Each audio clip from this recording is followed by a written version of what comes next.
시청자 여러분 안녕하십니까. 대전환 한반도 우리의 선택 3부 박성준입니다. 사상 첫 북미 정상회담이 열리면서 대전환 한반도를 맞이하고 있습니다.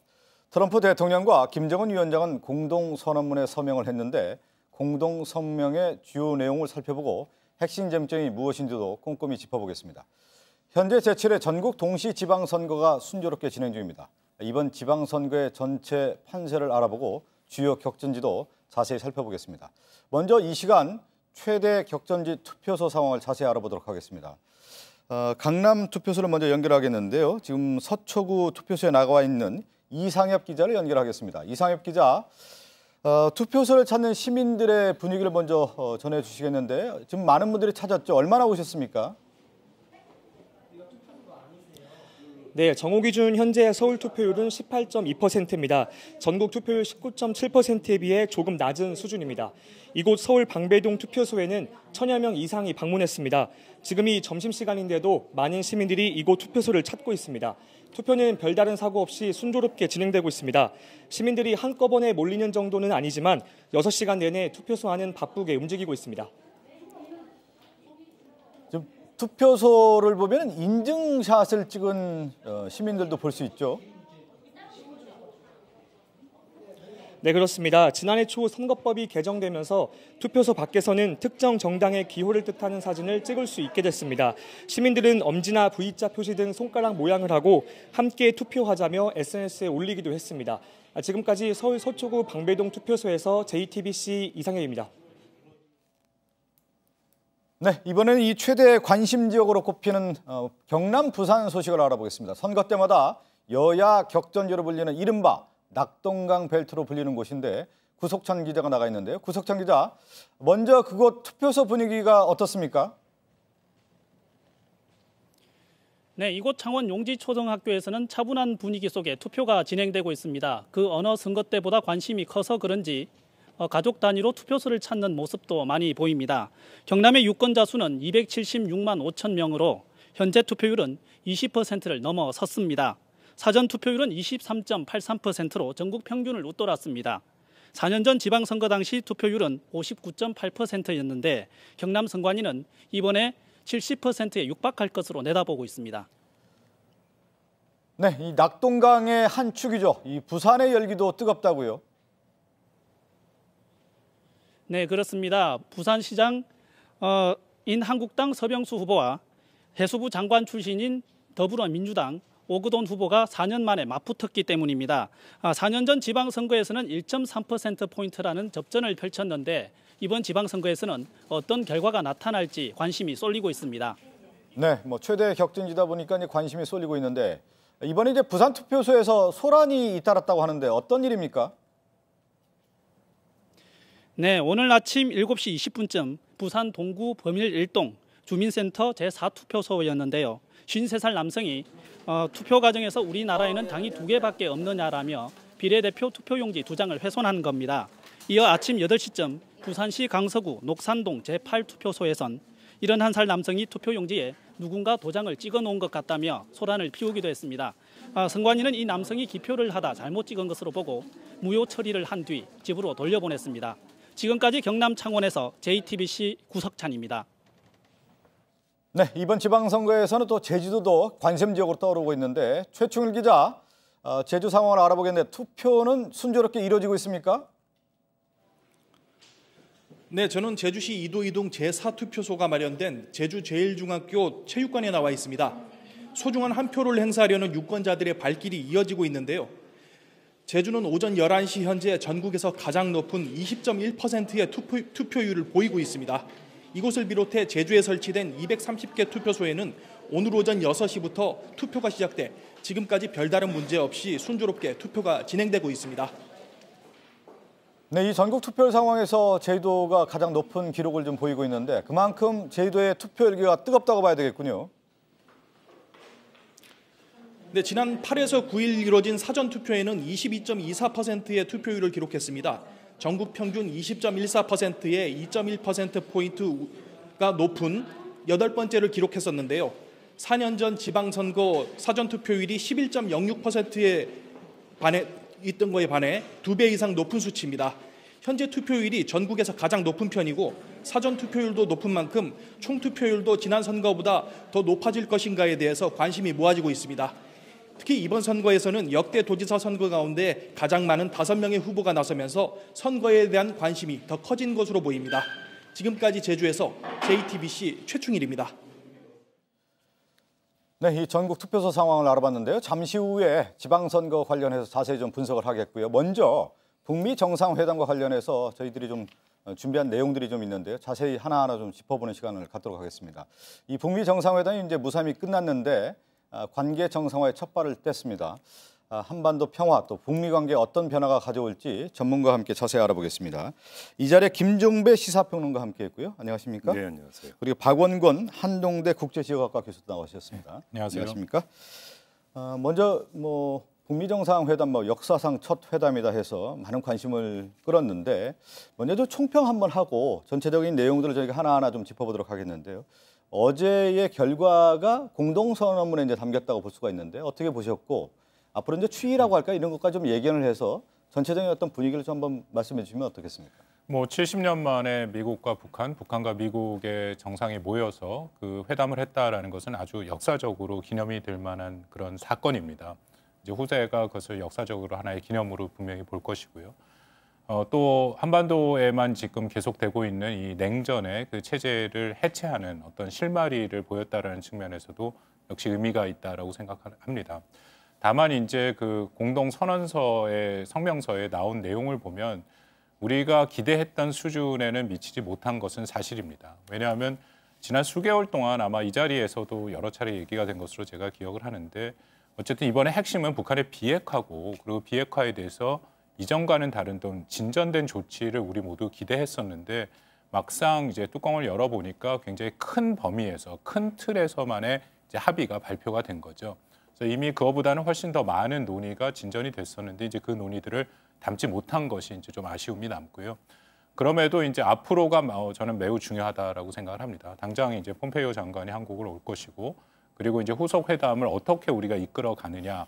그래서 지금까지 정말 많은 우여곡절 끝에 이루어진 이 북미 정상회담의 이런 어떤 대화의 동력을 이끌어가는 것이 매우 중요하다고 생각합니다. 예, 사실 우여곡절이 많았지만 이제 첫 걸음을 뗐다라는데 상당히 좀 의미가 있고 그렇기 때문에 전 세계에서 관심을 갖고 있고 저희가 지금 자막에 나가는 것처럼 세기의 회담이라고 하는 것처럼 역사적 의미를 이제 담았다고 좀 볼 수가 있는데 김종배 시사평론가는 어제 그 북미 정상회담에 대한 내용에 대해서 어떻게 좀 받아들이셨어요?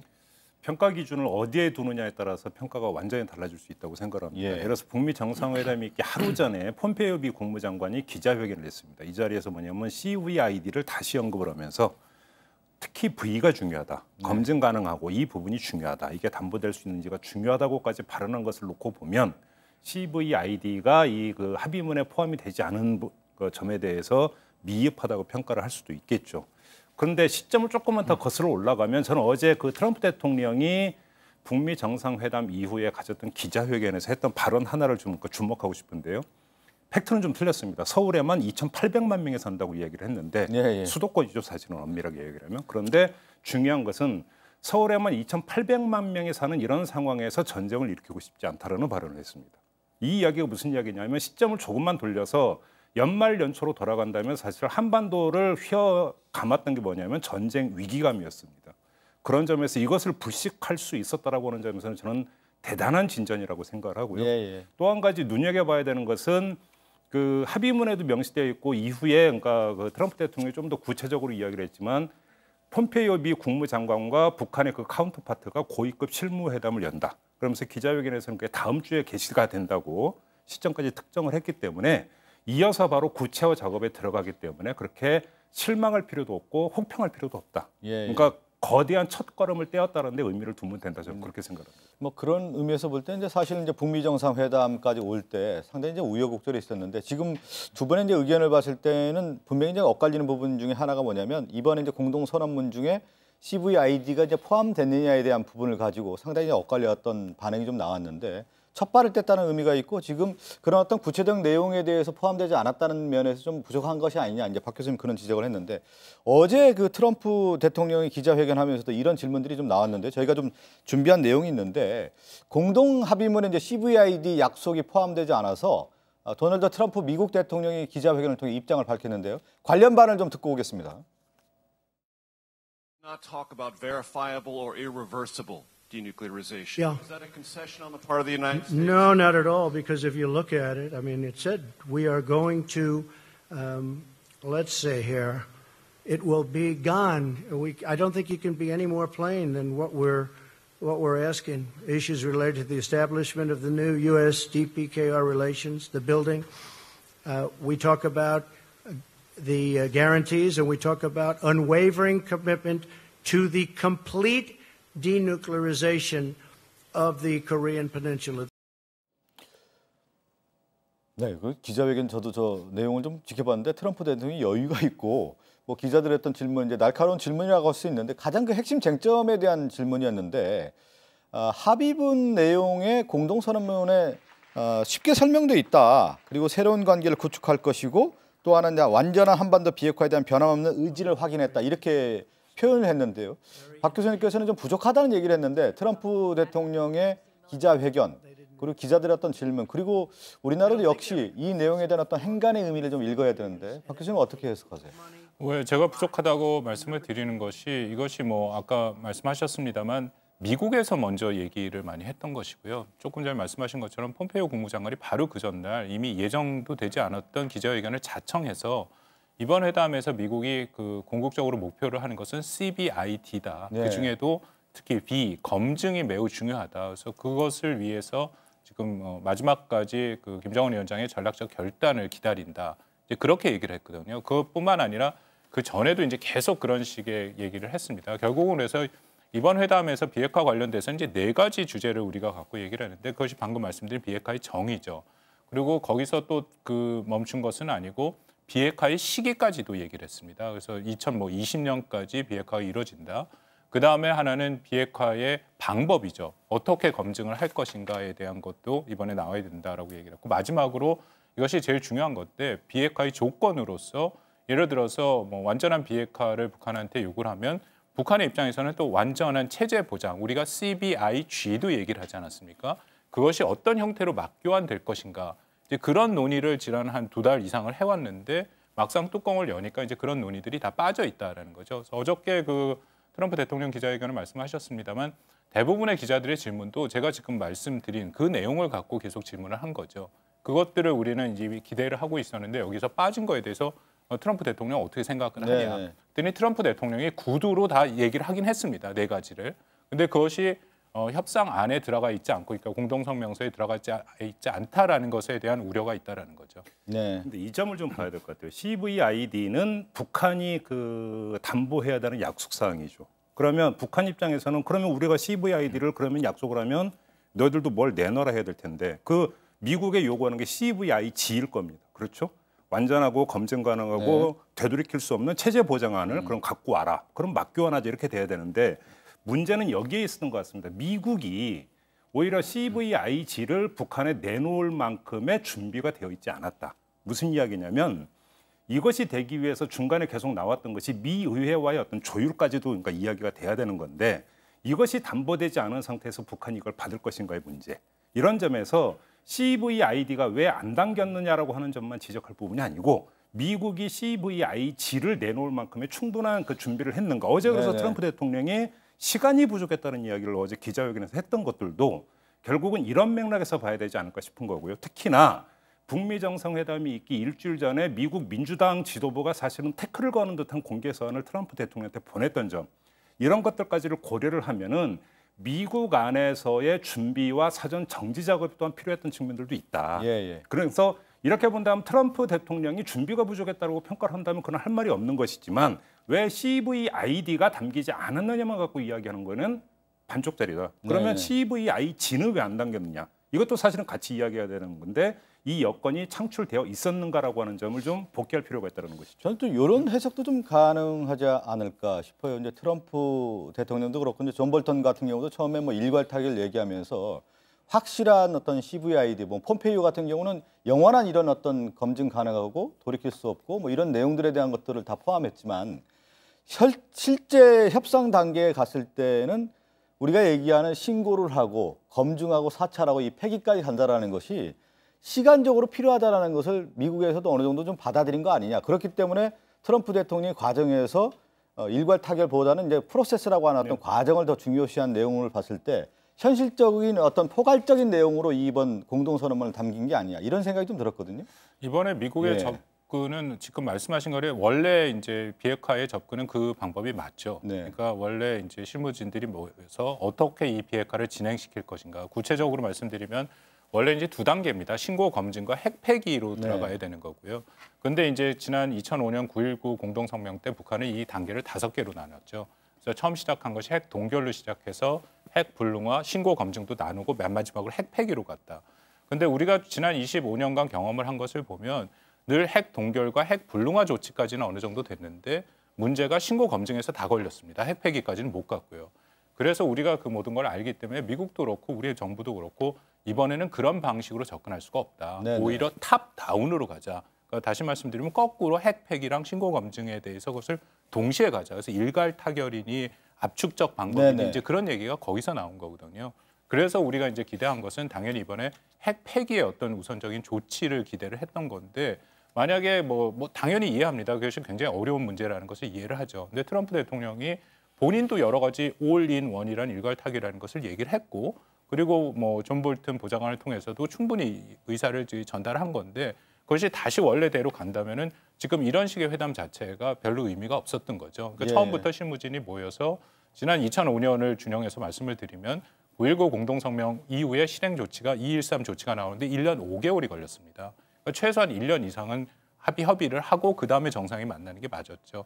근데 이것은 뭐 저희의 잘못은 아니고요. 당연히 미국에서도 그렇고 우리 정부도 그렇고 이번에는 좀 확실히 새로운 돌파고 우리 문 대통령도 이것은 차기적인 방안이 필요하다고 얘기를 한 거거든요.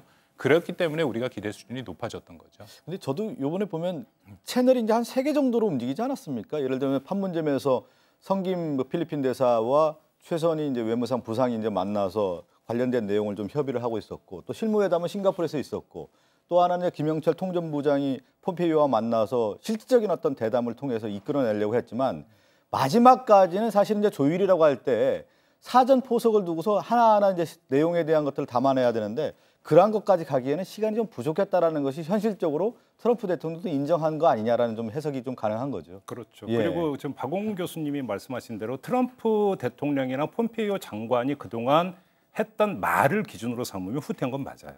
그거는 그러니까 누구도 부인할 수 없는 객관적인 사실인 것 같은데 중요한 것은 왜 트럼프는 그 전에 그렇게 이야기를 했는데 합의문에 여기까지 담지를 못했느냐라고 평가하는 측면 말고 한반도의 안정과 평화를 어떻게 그러면 그 첫째 보장할 것이고 어떻게 연구할 것인가라고 하는 이 관점에서 본다면 어제 북미 정상의 어떤 합의라고 하는 것은 일보 전진인 것만은 또한 분명한 사실 아닙니까? 저는 이 점을 좀 강조하고 싶은 부분이 있는 거고요. 또 한 가지는 이것이 바로 다음 주부터 바로 어떤 그 폼페이오 장관 최고위급의 실무회담을 진행하는 모멘텀을 계속 이어가고 가기로 했기 때문에 요 그 추이까지를 계속 보면서 여지를 남겨놓고 그 판단을 하고 또 여기서 우리가 문재인 대통령이 어떤 그럼 또 어떤 운전자 역할을 할 수 있을 것인가를 모색해 들어가는 이런 차원으로 접근을 해야 그게 건설적이고 생산적이지 않을까. 저는 이 점을 좀 강조하고 싶은 거죠. 저희가 뭐 화면에 좀 준비가 됐는지 모르겠지만 어제 이제 공동선언문 4개 이제 합의에 대한 내용들을 저희가 다시 한번 짚어보면 크게 얘기할 때 첫 번째는 북미 관계 이제 수립에 대한 추진에 대한 부분을 얘기를 했고요. 두 번째 이제 한반도 평화 체제 건설을 위해서 공동 노력하겠다. 그리고 세 번째가 완전한 비핵화를 위한 작업을 이행하겠다라는 내용이었고 네 번째가 이제 전쟁포로 실종자 또 유해 송환을 위한 약속을 한 건데 첫 번째 같은 경우는 뭐 북미 관계 수립을 위해서 양국이 더욱더 노력하겠다라는 것은 뭐 원론적인 얘기고 지금 이제 가장 쟁점이 된 것은 이제 세 번째 아니겠습니까? 저희가 그 CVID에 대한 내용인데 지금 이제 언론에 대한 것도 그렇고 이제 전문가들의 해석에서 가장 엇갈리는 부분이 우리가 얘기할 때 94년 이제 제네바 합의가 있었고 2005년 9.19 공동선언이 있었는데 사실 이 내용들을 보면은 구체적인 내용까지 돼 있고 실행 계획까지 담겨 있는데 이번에 공동선언문과 과거의 공동선언문을 비교했을 때는 실질적인 내용이 없다 보니까 향후에 그러면 실무회담에서 다 해야 되는 건데 이것들을 이루기 위해서는 그러면 좀 어려운 것도 좀 예견되지 않느냐 이런 생각도 좀 든단 말이죠. 뭐 맞습니다. 왜냐하면 이게 지금 거의 많은 부분이 좀 정리가 됐고요. 핵심 쟁점은 몇 개 안 남았었습니다. 계속 CBID를 얘기할 수밖에 없는 게 지금 정확히 지적을 해주셨습니다만 9.19 공동성명에는 한반도에 검증 가능한 비핵화라는 표현이 들어갔습니다. 이른바 이제 B가 들어간 거죠. 검증 가능한. 근데 그 정도 수준이기 때문에 과연 우리가 마지막 얘기한 건 I, 돌이킬 수 없는 불가역적인 그 얘기를 넣을 수 있느냐 없느냐인데 그것도 못 넣는다면은 지금 조금 다른 표현으로 해서 만들면 되지 않느냐.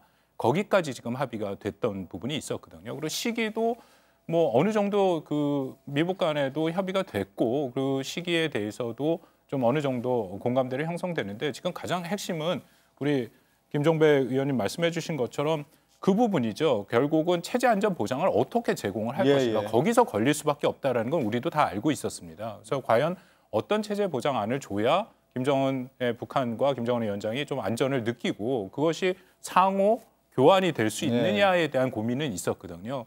그것도 우리가 다 검토를 했죠. 지금 말씀하신 북미 수교 같은 경우에도 결국 미 의회가 핵심적인 것이 있고 그러면은 과연 트럼프 대통령이 행정부 차원에서 줄 수 있는 것이 무엇인가까지도 이제 검토가 됐는데 결국 이제 그 부분이 남아 있었다라는 거거든요.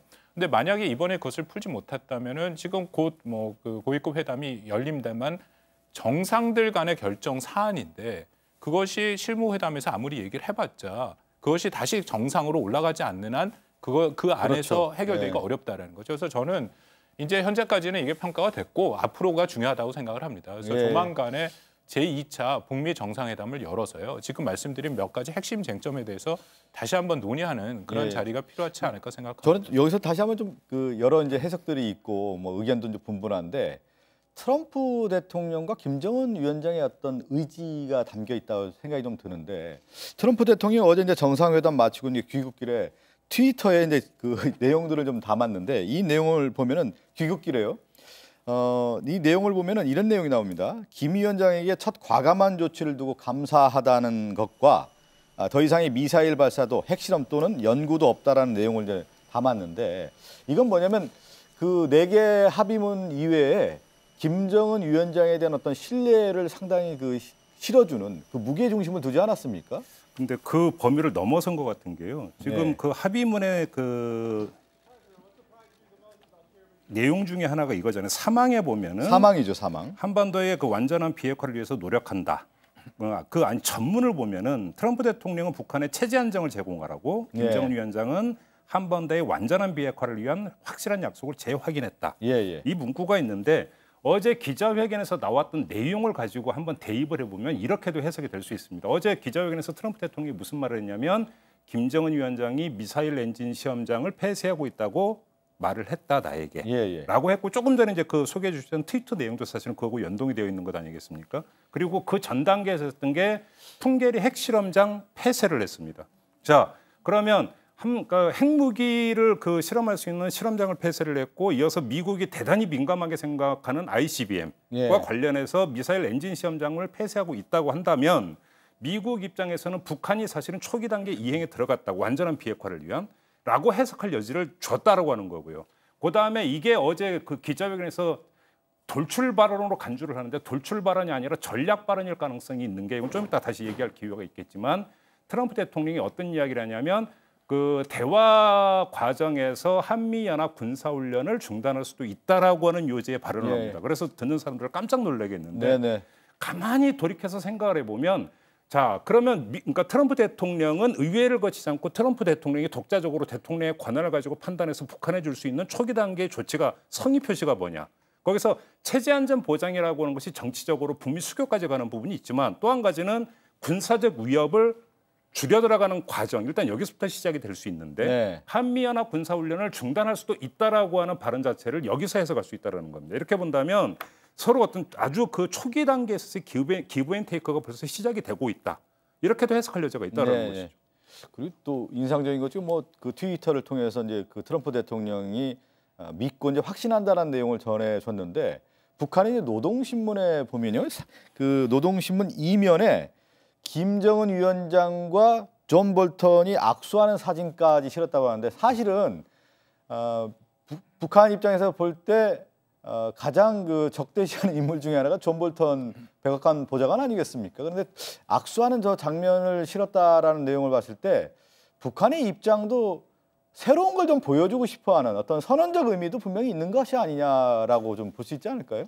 네, 노동신문의 내용을 예. 보면요, 좀 안타까운 부분이 있습니다. 어떤 부분이 안타까우냐면은 이게 11일 날짜의 노동신문을 보면요, 오늘 그러니까 어저께 발표된 그 북미 간의 공동 성명의 내용에 거의 유사한 내용이 이미 발표가 돼 있습니다. 네네. 뭐 보셨겠지만 거기에 보면 이제 세 가지 지금 1, 2, 3항이 그대로 있고요. 쓴 표현도 거의 같은 표현들을 썼습니다. 첫 번째는 이제 조미 순회회담에서를 통해서 조미 관계를 수립하고 북미 관계를 수립한다라는 그런. 잠깐만 박 교수님, 저 그림을 저희가 중심으로 설명을 좀 해보면 예. 김정은 위원장이 그동안 썼던 안경을 벗고 존 볼턴을 좀 응시하는 모습을 보면 살짝 미소를 띠면서 그래도 편안한 그 악수를 하는 모습을 볼 때 저 사진 하나가 좀 앞으로의 북미 관계에 대해서도 그래도 뭔가 좀 시그널로 봤을 때는 그래도 뭐가 긍정적인 신호가 아닐까요? 김정은 위원장의 입장에서는 여유가 있는 거죠. 예, 특히 이번에 합의에 대해서 상당히 만족했다라는 표시를 지금 보인다라고 생각이 되고요. 더불어서 뭐 말씀하신 것처럼 존 볼턴 같은 경우에 가장 강경파이긴 한데 어떤 여유를 보이는 거죠. 자기가 그들 수용할 수 있다라는 그런 지도자의 어떤 면모를 보였다.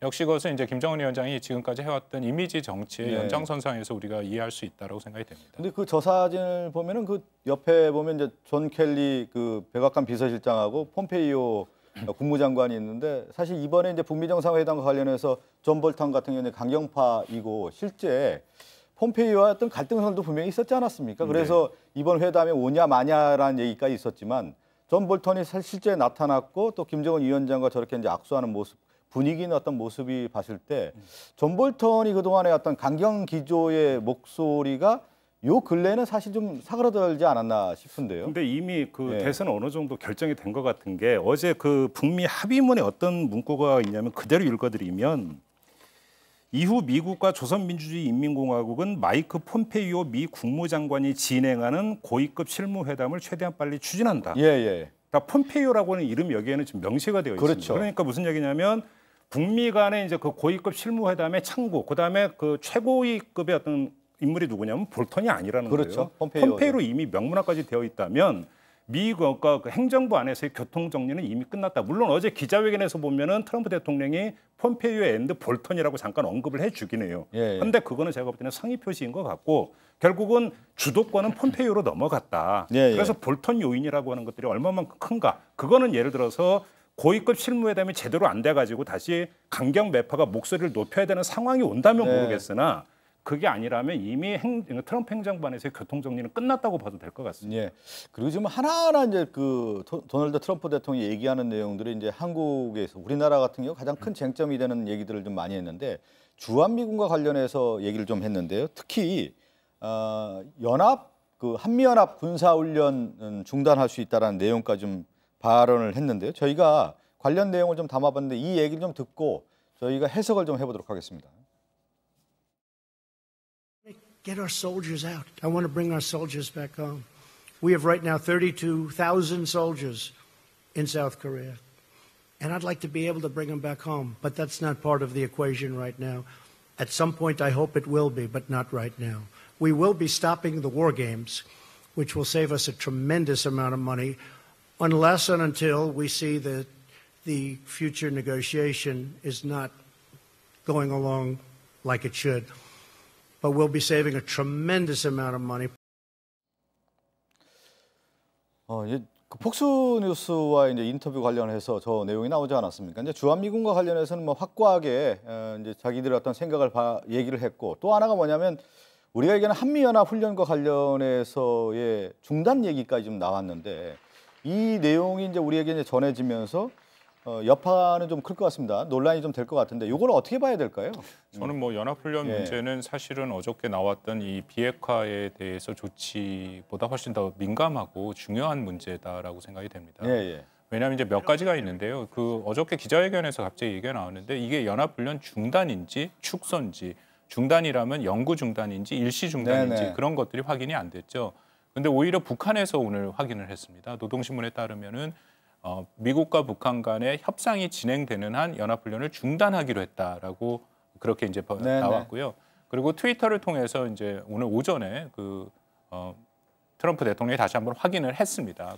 그렇기 때문에 일단은 지금 대화가 되는 동안에는 연합훈련이 중단되는 것은 거의 기정사실화되는 분위기고요. 제가 거기서 이제 몇 가지 문제가 있다고 보는 게 첫 번째, 이것이 한국 정부와 어느 정도 사전 협의가 됐는지에 대해서 아직 확인이 안 되고 있습니다. 당장 8월 달에 우리가 UFC 을지 프리덤 가디안 훈련이 있고 그것은 이미 준비가 시작된 상태거든요. 근데 만약에 지금 이렇게 얘기를 해놓은 상태이기 때문에 지금 훈련이 안 되는데 그것에 대한 준비 상황은 어떤지 문제가 있고, 두 번째는 단순히 연합훈련 중단만을 얘기한 것이 아니라 트럼프 대통령이 거기서 비용 문제를 얘기를 했습니다. 근데 이 비용 문제는 아주 민감한 문제고요. 지금 이미 한국과 미국이 방위비 분담 협상을 하고 있는데 작년 기준으로 우리가 9,600억 원 정도를 이제 미국에 지원을 하고 있습니다. 근데 지금 들리는 말에 의하면 1.5배 정도의 인상을 지금 요구하는 상황이거든요. 근데 어저께 기자회견에서 계속 연합훈련 얘기를 하면서 연합훈련에 드는 비용이 얼마인지 아느냐? 엄청난 비용이 든다.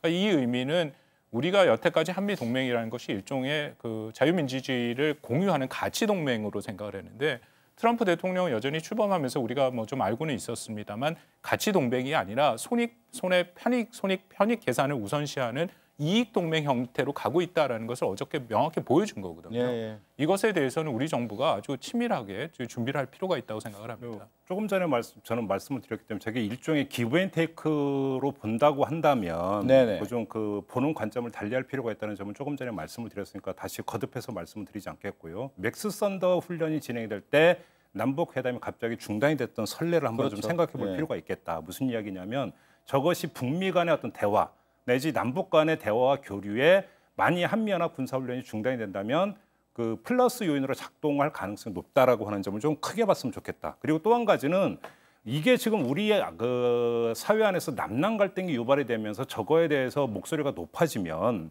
저게 우리의 국익에 도움이 될지도 사실은 따져봐야 될 부분이 있다는 거예요. 국익이라고 하는 게 남북 관계의 진전이라고 하는 측면에서 국익도 있지만 또 한 가지는 지금 그 교수님이 말씀하신 대로 비용 문제. 만약에 이게 그러니까 제기가 된다면 사실은 트럼프 입장에게는 불감청 고소원일 가능성도 상당히 있다는 것입니다. 왜냐하면 방위비 협상이라든지 비용 어떤 그 부담에 있어서 계속 이니셔티브를 트럼프한테 갖다가 헌납하는 것이기 때문에 저것이 그러니까 국익적 관점에서 우리 사회 안에서 계속 남남 갈등을 일으키고 저게 말이 되는 거냐 이러면서 계속 문제 제기가 되는 게 바람직할지는 솔직히 한번 좀 따져볼 필요가 있다는 것이죠.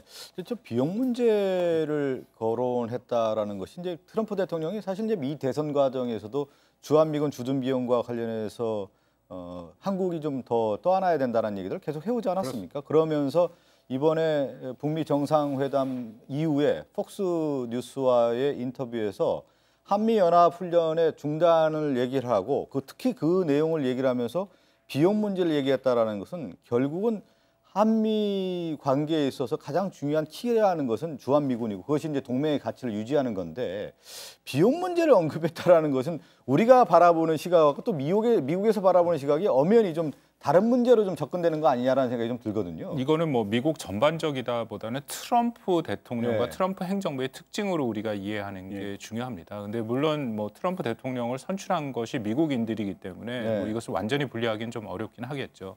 근데 이른바 이제 워싱턴에 있는 주류들은 이 문제에 대해서 굉장히 다른 생각을 갖고 있는 것은 사실이고요. 근데 트럼프 대통령의 비용에 민감한 것은 단순히 한미 동맹만이 아닙니다. 이것은 뭐 미일 동맹도 마찬가지고 나토도 마찬가지고 전 세계의 그 미국의 동맹국들에게 거의 공통되게 요구하는 것이죠. 그러니까 둘 중에 하나를 선택을 해라. 100% 비용 부담을 하거나 아니면 주둔하고 있는 미군을 철수시키겠다. 어저께도 이제 비슷한 얘기를 했습니다. 언젠가는 주한미군이 다시 미국으로 돌아와야 된다. 이제 그런 얘기를 했거든요.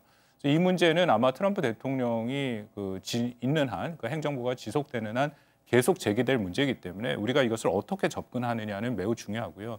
제가 또 하나 우려하는 것은 이것이 지금 우리는 북한 비핵화 문제라는 어떻게 보면 굉장히 큰 문제고 우리가 핵 억제력을 우리 독자적인 억제력이 없고 미국한테 지금 전적으로 의존하는 상황에서 이런 비용 문제는 우리한테 굉장히 불리하게 작동할 수밖에 없는 그런 구조입니다. 그런 상황에서 미국이 강력하게 이런 비용 문제를 한다면 우리 김종배 위원님 말씀하신 것처럼 우리한테는 그것이 남남 갈등의 여지가 되고 또 반미의 어떤 기치가 될 가능성도 있다라는 거죠.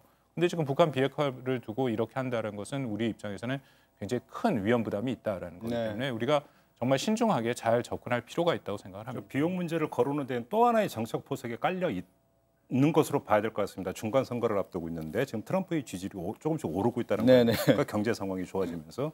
근데 미국민의 정서에는 이런 게 있는 것 같습니다. 아니 우리가 왜 생돈 들어가면서 세계 그렇게 하면서 우리는 왜 경제가 이렇게 힘드냐. 바로 이 어떤 미국 유권자들의 정서적인 이 혈맥을 치면서 어떤 자신의 지지율을 끌어올리고 선거에서 유리한 지형을 창출해 들어가기 위한 트럼프의 정책 포석이 또 여기에도 깔려 있는 부분이 있는 것 같거든요. 이전까지 좀 함께 봐야 될 것 같습니다. 저희가 이제 관련 좀 내용을 좀 정리하는 리포트를 좀 준비를 했는데 어제 사실 이 두 정상의 공동 선언문보다 회담 이후 트럼프 대통령이 한 기자회견에서 더 많은 내용이 나오고 있습니다. 그 가운데 지금 주목을 받고 있는 것이 우리와 앞으로 논의를 하겠다고는 했지만 한미 연합훈련 중단을 시사하는 발언이 나왔는데 여러 예측이 지금 나오고 있는 상황이죠. 미국 국방부가 이미 논의된 사항이라고 입장을 밝혔는데 매티스 국방장관도 미리 얘기를 했다고 합니다. 안태훈 기자가 자세히 정리를 했습니다. We will be stopping the war games, which will save us a tremendous amount of money. 트럼프 대통령의 이 같은 발언은 예상 밖이란 평가입니다. 그동안 한미 군 당국은 한미 연합 훈련에 대해 북한과는 무관한 방어적 연습이라고 강조해왔기 때문입니다. 미 국방부는 즉흥적으로 이뤄진 발언이 아니라고 밝혔습니다. 전혀 놀랄만한 일이 아니며 트럼프 대통령은 사전에 국방장관에게 조언을 구했다고 국방부 대변인이 말한 것을 로이터 통신은 전했습니다. 트럼프 대통령은 이와 관련해 미 ABC 방송과의 인터뷰에서는 한미 연합훈련의 중단은 북한에 대한 체제 보장 조치라고 설명했습니다. 다만 한미 연합훈련의 전면 중단을 의미하지 않는다는 해석도 있습니다. 훈련 기간 동안에 동원되는 전략 무기, 이게 돈이 많이 드는 부분이거든요. 이런 것들을 제고한다는 걸 의미하는 것 아닌가 생각이 됩니다. 문정인 특보는 이어 한미연합훈련은 동맹이 결정하는 것으로 앞으로 충분한 논의가 필요하다고 덧붙였습니다.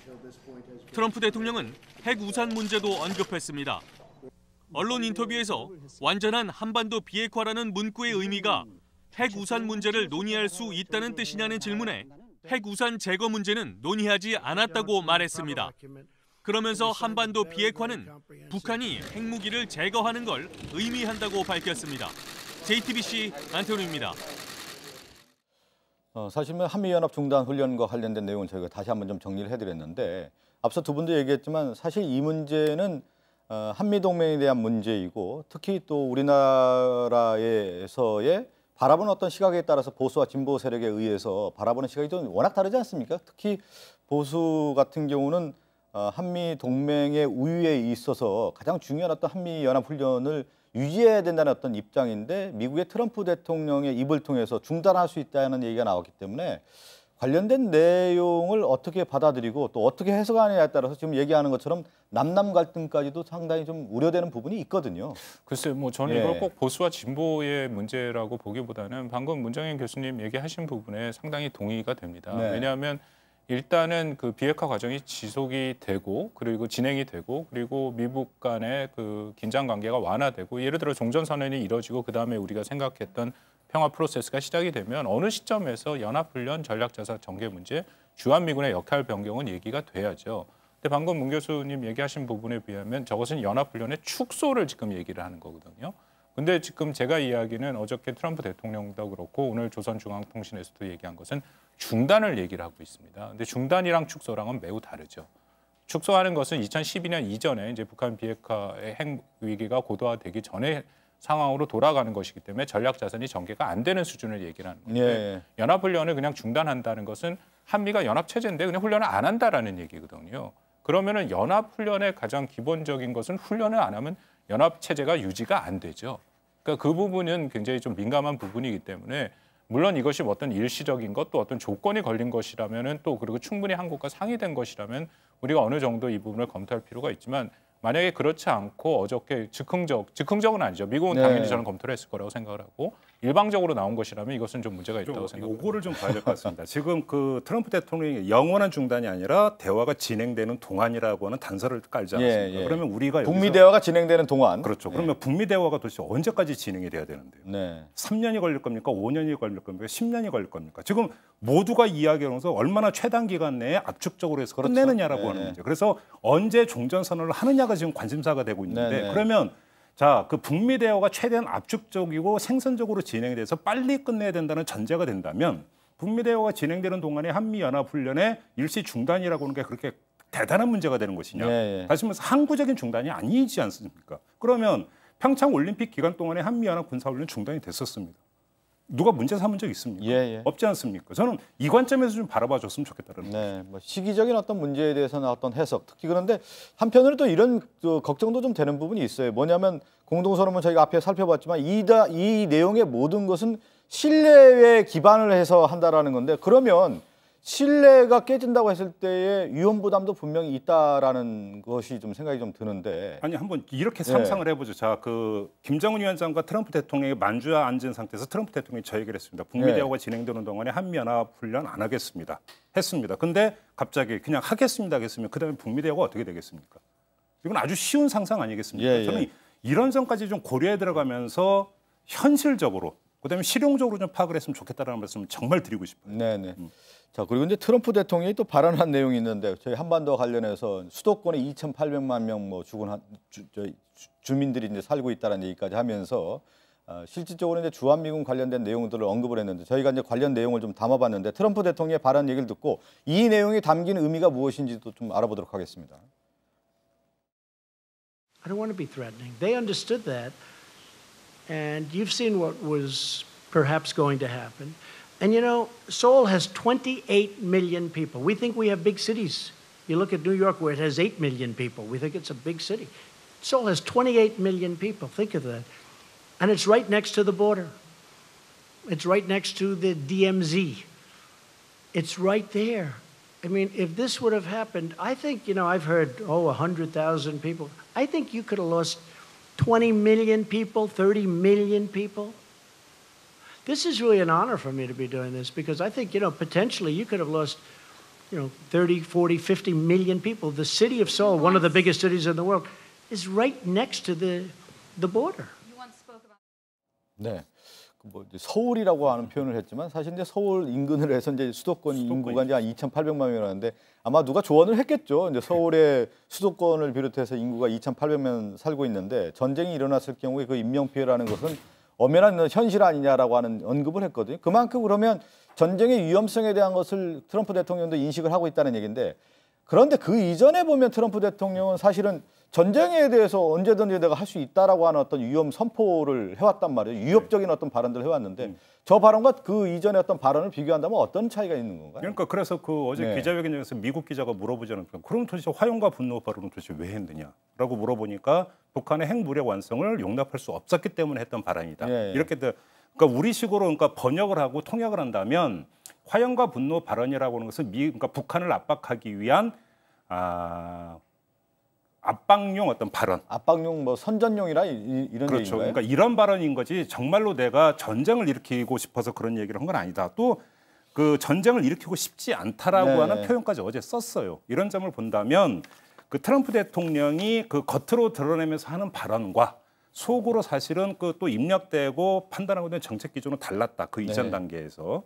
이전까지를 좀 확인할 수 있는 어제 기자회견 내용이 아닌가 이렇게 좀 봐야 될 것 같습니다. 그런데 그동안에 보면 이제 트럼프 대통령의 발언을 보면 사실은 이제 뭐 거래 기술이나 뭐 책을 썼다고 하지만 처음에는 엄포도 하고 협박도 하다가 보면은 수면 아래에서는 어떤 거래를 하면서 실질적인 어떤 타협안을 내세우는 건데 그 이전과 그 이후의 어떤 단계들을 보면은 실질적으로는 지금 얘기한 것처럼 화염과 분노라는 어떤 발언들을 쏟아냈지만 지금에 와서는 이제 전쟁의 어떤 위험성에 대한 것을 분명히 인식하고 저런 발언을 했다라는 건데 저 얘기의 어떤 담긴 의미 중에 하나가 뭐냐면 문재인 대통령이 그동안에 한반도에서 전쟁이 일어났을 경우에 그 인명피해가 얼마나 크다라는 것을 트럼프 대통령을 만나서 좀 설득한 거 아니냐, 얘기를 한 거 아니냐 이런 해석도 좀 나오고 있는 거거든요. 그렇습니다. 뭐 트럼프 대통령이 워낙 많은 말을 하고 트위터도 워낙 많이 하기 때문에 우리가 그거 하나하나에 다 의미를 부여하기다 보면은 끝이 없습니다. 그리고 상당히 상충되는 얘기들도 많이 하기 때문에 우리가 좀 잘 걸러들을 필요가 있다라고 생각이 되고요. 예. 조금 전에 그 발언은 저는 이것을 종전선언의 지금 그 맥락에서 얘기를 했다라고 이해를 하고 있습니다. 왜냐하면 트럼프 대통령이 또 깊숙이 입력되고 있는 것 중에 하나가 이 6.25 전쟁이 70여 년, 그러니까 뭐 53년 이후에 지금 정전 상태에 있다라는 것이고 그것은 역사적으로 매우 비극이고 그래서 언젠가는 종전을 시켜야 된다라는 것에 대해서 본인은 이제 인식을 하고 있죠. 그래서 그것을 또 나름대로 이것을 추진을 해서 이게 역사에 남는 종전을 한 그런 대통령으로 남기를 원하는 그런 분들도 있습니다. 그래서 방금 얘기한 것은 아마 종전을 하면 역시 그 적대적인 관계가 청산이 되니까 전쟁의 가능성이 낮아질 수도 있다. 이제 그런 얘기를 한 것이고요. 네네. 이것은 이번뿐만 아니라 몇 번 이전에도 비슷한 내용들을 얘기한 적이 있습니다. 아무튼 기자회견에서 우리 입장에서는 소득이라고 하는 게 트럼프의 발언 두 가지가 있는 것 같은데요. 하나는 전쟁은 곧 종식될 것이다라고 하는 발언을 했습니다. 네. 그러니까 종전선언을 염두에 두고 있다는 사실을 확인을 한 거고요. 기자회견 말미에 또 어떤 말을 했냐면 평화조약에 한국과 중국도 서명국이 될 것이다. 라는 이야기를 했습니다. 무슨 이야기냐면 궁극적으로 우리가 이야기를 해왔던 평화협정 체결까지도 지금 목표점으로 설정하고 트럼프는 움직이고 있다라고 하는 것들을 확인을 한 것 아니겠습니까? 이런 점에서 우리가 바람하지 않는 큰 방향에 대해서 트럼프도 지금 그 궤도에 올라서 우리하고 같이 가고 있다.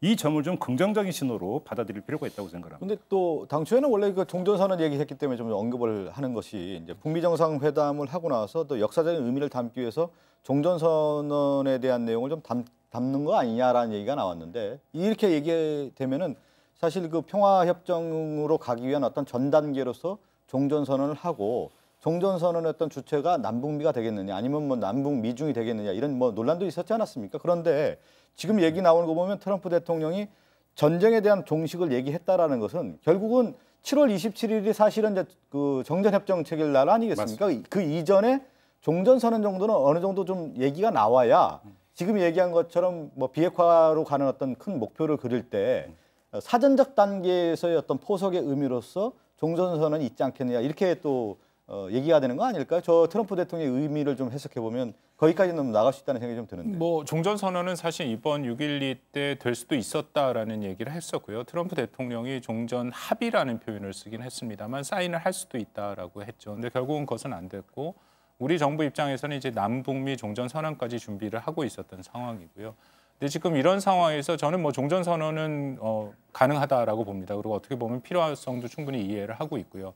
다만 지금 이 나온 합의안, 이 6.12의 공동선언의 그 내용을 볼 때 종전선언은 그렇게 빨리 될 가능성은 좀 상대적으로 낮아졌다라고 생각을 합니다. 왜냐하면 종전선언은 우리 그 트럼프 대통령이 북한한테 줄 수 있는 체제 안전 보장안 중에 몇 안 되는 안전 보장안 중에 하나이거든요. 그러니까 그 카드를 오히려 더 쉽게 소비할 수는 없다라는 판단을 하고 있을 거다라는 생각이 들고요. 그래서 어느 정도 트럼프 대통령도 얘기한 것처럼 북한의 그 전향적인 비핵화 조치가 되는 그 모습을 보고 또 하나는 이제 실무회담이 다시 시작이 된다고 했으니까 실무회담의 진척 사항을 좀 보면서 종전선언을 지금 다시 추진할 가능성은 있다라고 생각을 하고요. 마지막으로 종전선언에 대해서 굉장히 저는 중요하다고 생각을 하는데 이 종전선언의 당사자로서 지금 우리가 남북미를 주로 얘기를 하지만 저는 중국도 같이 해야 된다라고 생각을 합니다. 중국의 입장에서는 일주일 전쯤에 황구 15호를 통해서 명확히 밝혔는데 중국도 한반도에 책임 있는 당사자로서 종전선언에 참여해야 된다라고 얘기를 했거든요. 근데 이렇게까지 얘기를 했고 이제 몇 번 문제 제기를 했는데 만약에 이것에 대해서 중국을 뭐 의도적으로 배제를 하지는 않겠습니다만 결과적으로 배제가 돼서 남북미로 간다면 향후 비핵화의 가장 핵심적인 또 뭐랄까요 열쇠를 쥐고 있는 것이 중국인데 중국과의 협조가 굉장히 어려워지거든요. 그리고 종전선언이라는 것 자체가 정치적인 어떤 그 상징성이 있는 거기 때문에 뭐 실질적인 구속력보다는요. 저는 중국도 같이 포함해서 아니면 최소한 중국과 충분한 논의 후에 진행하는 것이 맞다라고 생각합니다. 어제 저는 기자회견을 보면서 확인한 게 미국 언론 지형을 우리가 이야기를 많이 하지 않았습니까? 폭스뉴스나 뭐 몇몇을 제외하고는 거의 트럼프를 속된 표현인지는 모르겠습니다. 못 잡아먹어서 안달난. 난타를 보냈죠. 난타를 그렇죠. 거의 으르렁대고 있다라고 하는 것들이 어제 기자회견 분위기에서도 그대로 드러난 것 같은데 저는 그걸 보면서 어떤 생각이 들었냐면 종전선언의 준비라고 하는 것들의 어떤 미국 안에서의 준비도 상당히 지금 시간이 걸릴 것 같다. 왜냐하면 트럼프 대통령이 종전선언을 하기 위해서 미국의 여론 지형에서 이것들을 여론을 다지고 정지 작업을 하기 위해서는 상당한 진전이 있어야만 네네. 가능해질 수 있지 않겠는가라고 보는 거고 그 관건이 폼페이오 장관이 나서는 고위급 실무회담에서 얼마나 가시적인 성과를 내는가의 문제 하나. 그다음에 김정은 위원장을 백악관에 초청한다는 이야기를 거듭거듭해서 하고 있는 이야기도 결국은 그 맥락에서 결국은 어떤 미국 안에서의 여론 어떤 조성이라고 하는 측면 이것도 좀 같이 깔려 있는 것이 아닌가. 이렇게 본다면 우리는 자꾸 북한에 뭐를 내놔야 되는 것 아니냐라는 이야기를 하지만 사실은 미국 안에서의 준비 정도도 우리는 계속 같이 체크를 하면서 그러니까 이 속도를 잴 필요가 있겠다는 생각을 좀 하게 됩니다. 사실 이제 속도 얘기를 했는데 또 중요한 것 중에 하나가 뭐냐면 누가 이제 키를 잡고 가느냐에 대한 부분인데 그 동안에 뭐 노무현 정부 같은 경우는 그 균형자론 얘기를 했지만 또 문재인 정부에서는 문재인 대통령 같은 경우는 운전자론 얘기하고 있지 않습니까? 그런데 운전자가 제대로 어떤 키를 잡고 갔을 때 사실 이제 그 다리 역할을 제대로 한 것이 이번에 이제 북미 정상회담을 이룰 수 있는 큰 틀을 제공한 것이 아니냐. 그렇기 때문에 문재인 대통령의 어떤 역할론도 앞으로 상당히 좀 중요하고 그동안에 이제 비중을 차지했다고 좀 봐야 되겠죠. 저는 사실은 뭐 운전자론이라는 표현이 좀 부족하다고 생각했던 사람 중에 하나인데요. 왜냐하면 운전자라기보다는 좀 내비게이션으로 비핵화의 방향, 지시를 쭉 하고 가는 그것을 한국이 좀 적극적인 역할을 해야 된다고 생각했는데 이번에 그 6.12 정상회담을 통해서 생각이 좀 바뀌었습니다. 한국이 운전대를 잡아야겠다라는 생각이 들더라고요. 왜냐하면 트럼프 대통령 한미동맹 전 중요하다고 생각을 했지만 트럼프 대통령이란 굉장히 특수한 상황 또 지금 전 세계적으로 흐르고 있는 미국의 이런 새로운 그런 어떤 기존의 가치와 규범을 훼손하는 방향으로 가는 것을 봤을 때 우리가 정말 한반도의 비핵화, 북한의 비핵화를 이루려면은 우리가 정말 지금보다 훨씬 더 주도적으로 나서는 수밖에 없다. 그런 생각이 듭니다. 그 문재인 대통령이 6월 21일에 지금 러시아를 방문하지 않습니까? 그러면서 어떤 푸틴 대통령과의 정상회담에서 저 북한 문제를 또 당연히 논의를 하게 될 거라고 생각하고 중국도 마찬가지인데 북한 김정은 위원장 입장에서는 사실은 확실한 담보라고 하는 측면에 있어서 중국이나 러시아의 어떤 그 담보라고 하는 또 상당히 중요한 건데 문재인 대통령이 어떤 시진핑 주석이나 푸틴 대통령을 만나면서 바로 이런 것 담보물들을 좀 당신들도 내놓으면서 김정은 위원장이 좀 더 통 크게 나올 수 있도록 계속 압박이라는 표현보다는 계속 유도에 들어가고 견인에 들어갔으면 좋겠다. 계속 이렇게 분주히 움직이고 거중 조정을 해 들어가다 보면은 결국 환경을 조성하여 들어가는데 우리 문재인 정부가 주도적인 역할을 할 수 있을 거라고 생각하고 오히려 그것이 트럼프 대통령이나 트럼프 행정부의 운신의 폭을 더 넓혀줄 수도 있다. 저는 그런 점에서 운전자가 맞다고 생각을 하고요. 문재인 대통령이 좀 더 바빠질 필요가 있다. 그렇게 생각합니다. 한편으로는 뭐 운전자도 있지만 또 북미의 어떤 갈등에 있어서의 어떤 거중 조정자로서 역할을 분명히 또 어떤 문제가 갈등이 있었을 때 완화하는 사람이 가서 또 서로 다리를 놔야 되는 건데 그 역할에 있어서 가장 중요한 것이 또 한국이고 또 하나 뭐냐면 한반도 문제에서 가장 중요한 사람들이 누굽니까? 또 대한민국 사람들 아니겠습니까? 그럴 때 그 수장으로서 어떤 대통령으로서 역할이라는 것을 분명히 있다라는 것을 다시 한번 좀 말씀드리고 싶고요. 지금 또 하나 뭐냐면 지금 그 뭐 문재인 대통령, 김정은 위원장이 지금 가로 들어오는 모습을 저희가 봤는데 판문점 4.27의 어떤 선언 과정에서 봤지만 김정은 위원장이 또 외교 무대에서 등장하는 어떤 모습들 우리가 이제 확인하지 않았습니까? 그리고 또 이번에 이제 북미 정상회담에서도 이제 확인을 했었는데 트럼프 대통령도 외교가에서도 화제가 될 수밖에 없었던 이유 중에 하나가 뭐냐면 당사자, 대화자에게는 어떤 칭찬의 어떤 말들을 하는 것을 쭉 봐왔는데 저희가 그 관련된 자료를 좀 준비를 했는데요. 트럼프 대통령이 김정은 위원장이 어떤 얘기를 했는지 좀 보고 오겠습니다. Takes over a situation like he did at 26 years of age and is able to run it. Very few people at that age, you can take 1 out of 10,000 probably couldn't do it. They secured the release of 3 American hostages, and it was pretty rough for them. Secured the commitment to recover the remains, including these are of fallen heroes. Very smart, very good negotiator. Wants to do the right thing. You know, he brought up the fact. People who have no ability whatsoever to.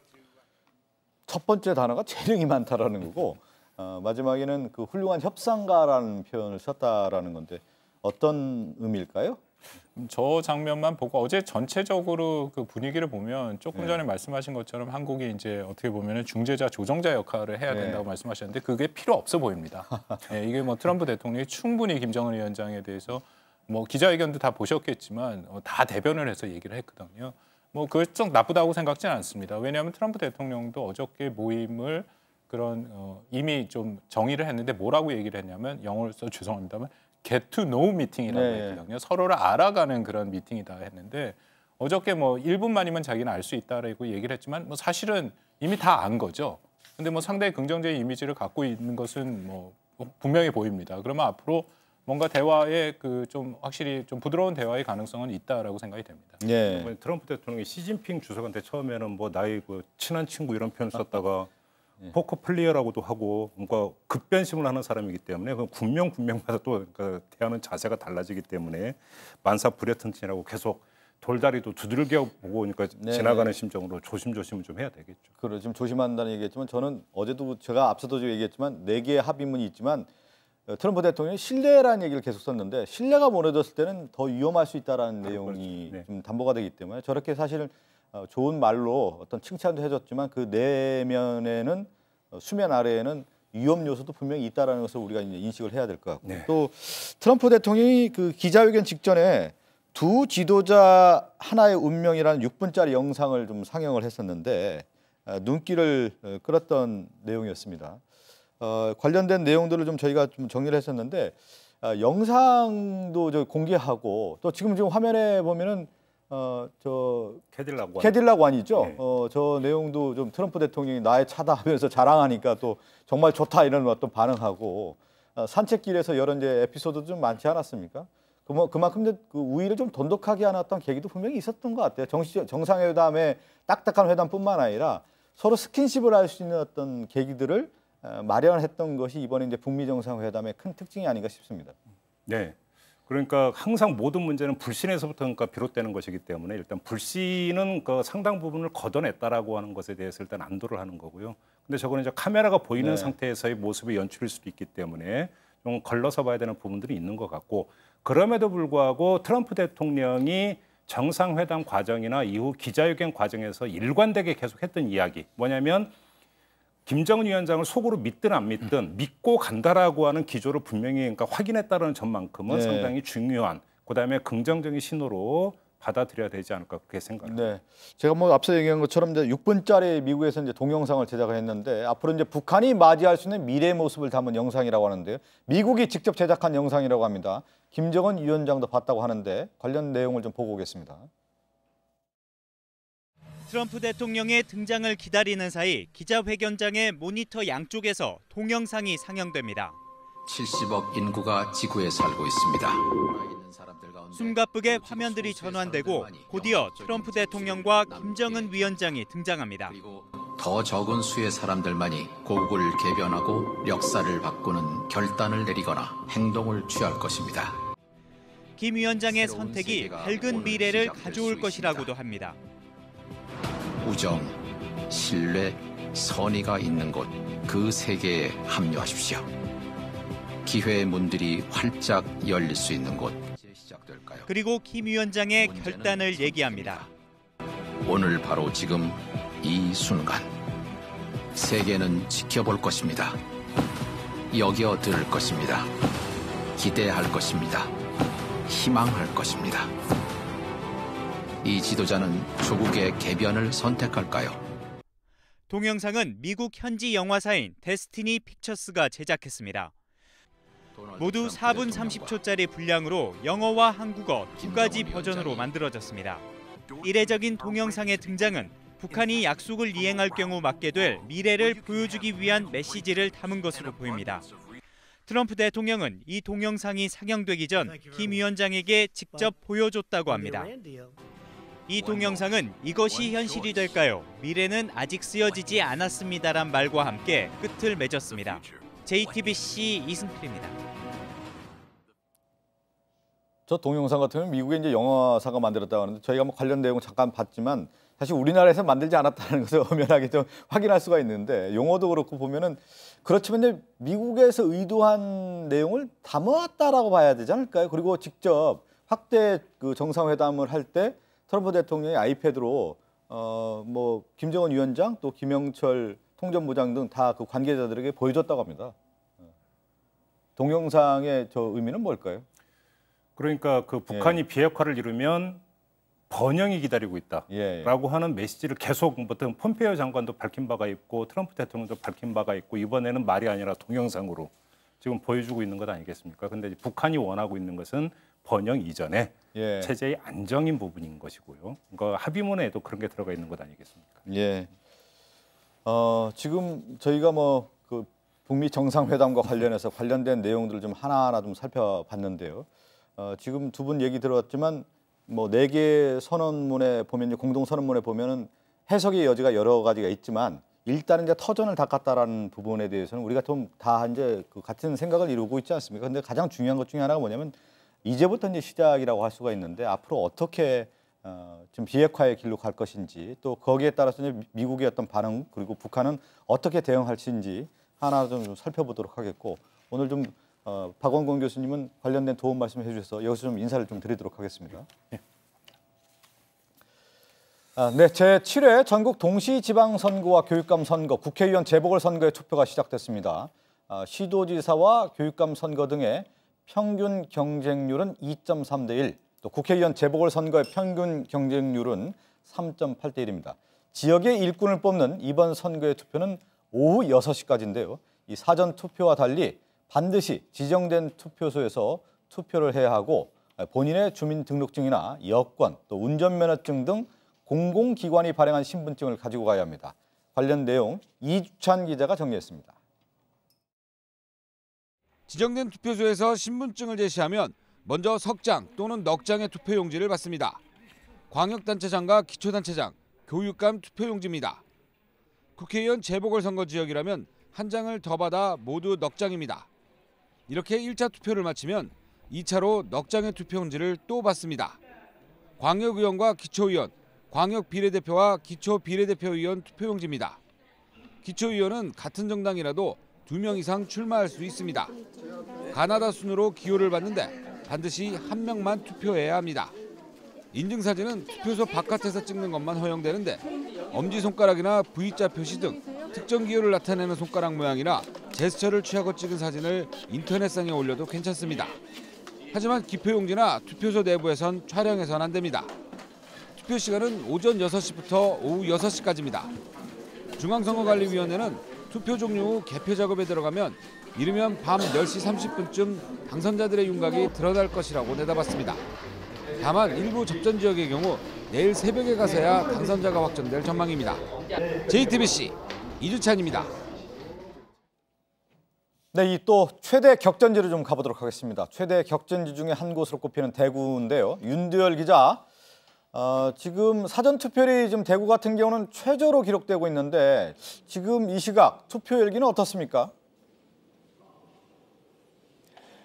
네, 대구에서도 대구와 경북에서도 별다른 사고 없이 순조롭게 투표가 진행이 되고 있습니다. 시간이 지날수록 이 투표소를 찾는 유권자들의 발길이 늘고 있습니다. 가족끼리 손을 잡고 와서 인증샷을 찍는 모습이나 또 공약집을 직접 이 투표소까지 들고 와서 마지막까지 우리 동네 일꾼을 누굴 뽑을까 고민을 신중하게 하는 모습도 확인할 수 있습니다. 말씀하신 것처럼 이 대구의 사전 투표율 16.44%로 전국에서 가장 낮았습니다. 오후 1시 투표율부터는 오늘의 현장 투표율과 사전 투표율이 더해진 수치가 나오고 있는데요. 오후 1시 대구의 투표율 40.2%입니다. 바로 직전인 12시의 투표율까지만 해도 대구의 투표율이 전국 평균보다 조금 높게 나왔었는데요. 역시나 사전 투표율을 더하니 전국 투표율보다는 조금 낮은 수치로 기록되고 있습니다. 네, 대구가 예상 밖으로 이제 격전지로 좀 떠오르면서 누가 당선이 될지 이제 전국적인 관심 지역이 됐는데 당선자 윤곽은 몇 시쯤 알 수 있을까요? 네, 투표가 끝나면 대구 지역 8곳의 개표소로 투표함을 이동해서 개표를 시작합니다. 먼저 관심사인 이 광역단체장, 대구시장 개표가 먼저 시작이 됩니다. 따라서 밤 10시 전후가 되면 이 대구시장 누가 될 것인가 윤곽이 나올 것으로 보입니다. 다만 이 엎치락뒤치락 이 격전이 벌어진다면 조금 더 늦은 시간에 윤곽이 드러날 것으로 예상됩니다. 또 구청장은 시장보다 더 늦게 개표를 하기 때문에 밤 12시가 넘어서야지 당선자의 윤곽이 나올 것으로 예상됩니다. 지금까지 대구여자고등학교 투표소에서 JTBC 윤두열입니다. 제가 좀 설명을 좀 드렸는데 대구가 이제 격전지으로 좀 떠올랐다 얘기하는데 사실 전통적인 지금의 이제 자유한국당 텃밭이 바로 대구라고 할 수가 있는데 격전지라는 표현이 맞습니까? 어떻습니까? 지금까지 상황을 좀 볼 때. 우리가 이제 대구라고 하는 지역을 보수의 심장이라는 표현을 네. 쓰기도 하죠. 지난번 박근혜 전 대통령이 탄핵당하고 치렀던 대통령 선거가 사실은 보수 정당이 치렀던 굉장히 어려운 선거였는데요. 그 선거에서도 사실 대구 지역을 중심으로 홍준표 당시 후보에 대한 지지세를 이어가기도 했습니다. 그런 측면들을 바라본다면 지금 대구 선거를 바라봤을 때 격전지라고 표현하는 것이 맞는가라는 고민이 네. 되긴 하는데 이렇게 얘기가 나왔던 이유 중에 하나는 우리가 이제 여론조사 최종적으로 공표가 가능했던 마지막 지상파 3사가 공동으로 했던 여론조사에서도 이 대구의 선거가 압도적으로 나오지가 않았거든요.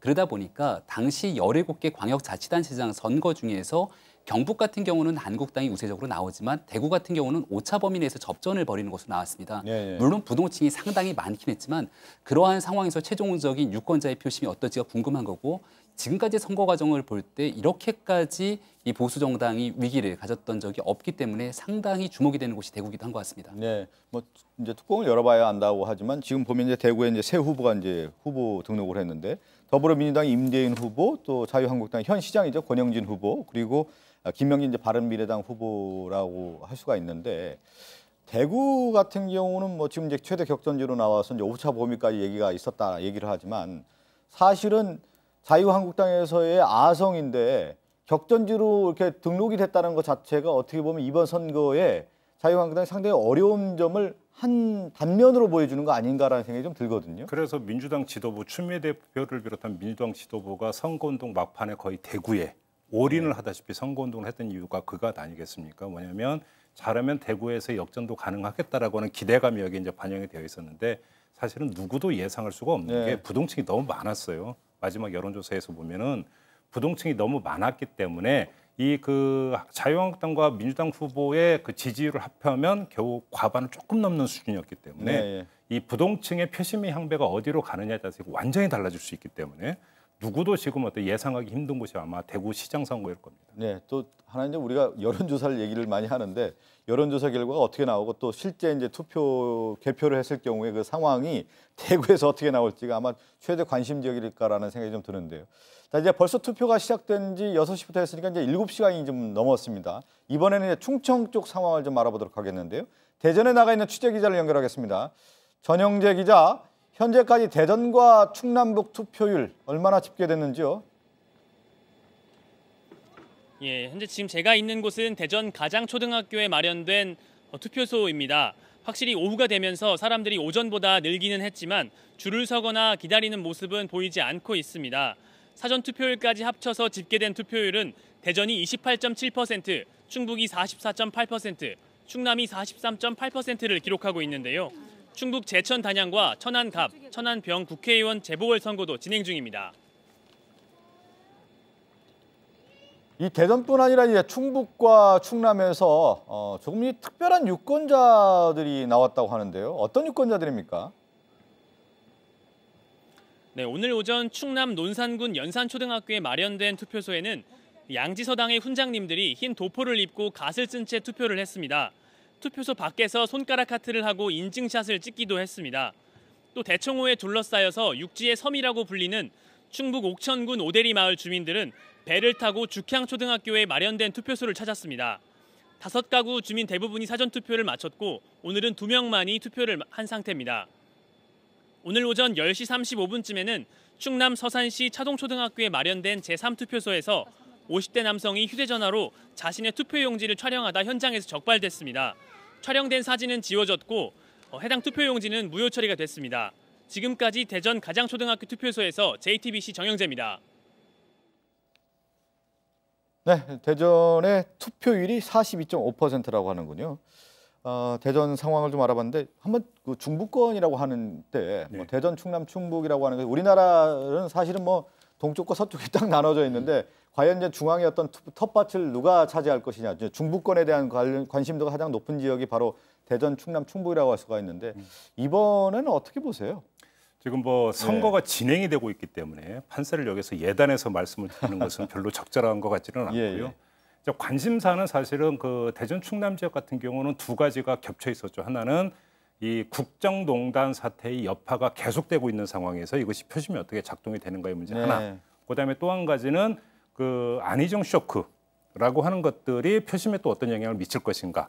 각각 하나는 그 자유한국당에 상당히 불리한 그 요인이고 또 한 가지는 민주당한테 부담이 되는 요인이었는데 이것이 표심에 어떤 게 더 강하게 작동할 것인가. 그래서 결과가 어떻게 나올 것인가. 이게 이제 관전 포인트인데 결과가 어떻게 나올지 좀 기다려봐야 될 것 같습니다. 저도 이제 가장 관심 지역 중에 하나인데 지금 얘기한 것처럼 국정농단에 대한 어떤 심판 또 하나가 뭐냐면 이제 민주당에서 이제 안희정 전 지사였던 쇼크가 충청권에서 상당히 컸었거든요. 그것이 어떻게 이제 표심으로 반영될까에 관심인데요.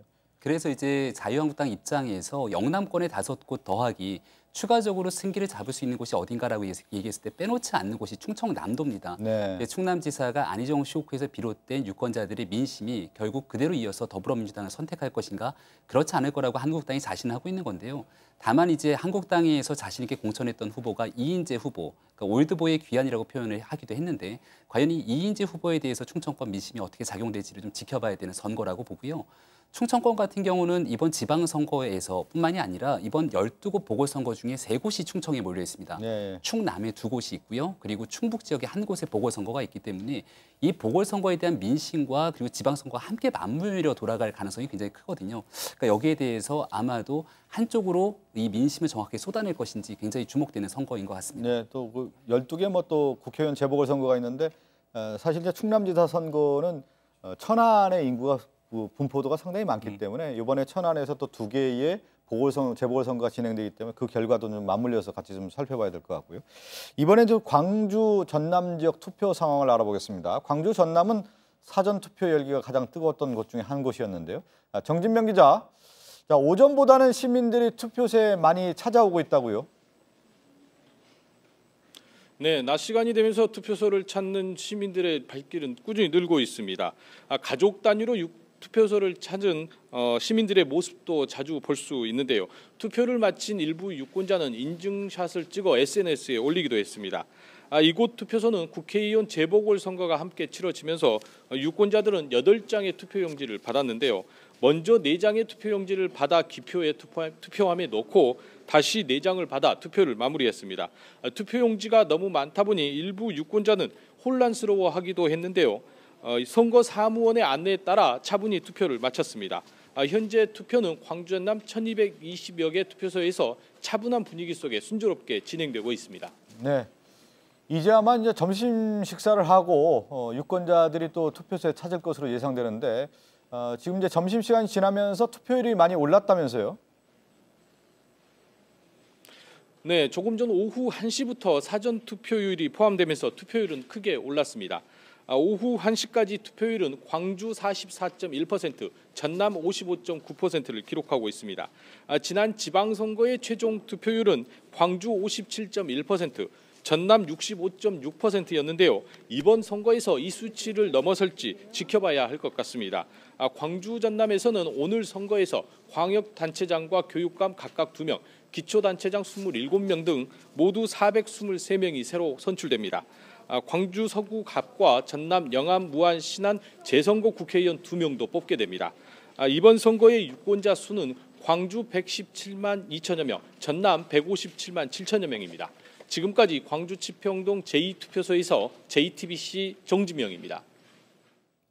네, 뭐 광주 전남 지역 같은 경우 뭐 여권의 이제 텃밭이라고 이제 우리가 다 알고 있는 지역인데 이번에 좀 특이한 것 중에 하나가 뭐였냐면 과거에 뭐 총선 같은 경우는 이제 국민의당이라고 하는 정당이 있었는데 이제 국민의당이 사실은 분당이 되면서 바른미래당을 갖고 일부 세력이요. 지금 이제 민주평화당이 남아 있지 않습니까? 그래서 과연 이제 호남에서의 민주평화당이 얼마큼 또 역할을 할 것인지 또 민주당은 얼마큼 또 지킬 것인지가 이제 최대 관심 지역이라고 할 수가 있겠죠. 네, 여기서 이제 우리가 바라봐야 될 것은 특히나 민주평화당이 광역자치단체장 선거보다는 기초자치단체장 선거에서 꽤 많은 의석들과 나름대로의 선거의 승리를 확보하겠다라고 얘기를 하고 있는데 과연 그 결과가 민평당이 주장하는 내용처럼 나올 것인지가 굉장히 중요하게 바라보는 지점이라고 보고요.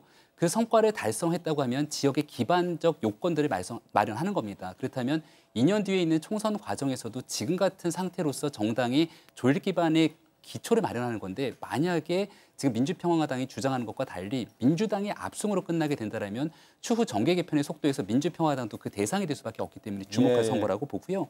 이 전남 지역 같은 경우는 지금 선거율에서 굉장히 높은 선거율을 기록하고 있기 때문에 과연 이러한 높은 선거율에 대한 기록이 민주당에 대한 어떤 효과로 나오는지도 좀 지켜봐야 될 것 같습니다. 네. 그 지방선거 같은 특성이 그 광역단체장 선거 정도를 제외하고는 지명도가 거의 없습니다. 그렇기 때문에 어떤 그층 조직의 활약의 정도에 따라서 선거율이 일정하게 좀 달라지는 부분이 있는데 이게 민주평화당 입장에서 상당히 중요합니다. 그러니까 지방선거 이후에 지금 예상되고 있는 정계 개편이 만약에 현실로 나타난다면 여기서 민주평화당의 어떤 몸값이 어떻게 결정이 될 것인가가 이번 지방선거 결과에 상당 부분이 달려 있다. 특히나 지금 민주평화당 같은 경우는 저인망식으로 지금 기층을 계속 훑고 있는데 문제는 특히나 그 가장 예민하게 지금 지방선거 결과를 기다리고 있는 사람이 누구냐면 민주평화당의 현역 의원들일 겁니다. 그렇죠. 만약에 이제 정계 개편이 만약에 실제로 추진이 된다면 민주평화당 소속의 현역 의원이 그 지역에서의 어떤 기득권을 계속 유지하고 갈 수 있느냐 없느냐 이거를 좌우할 수 있는 게 바로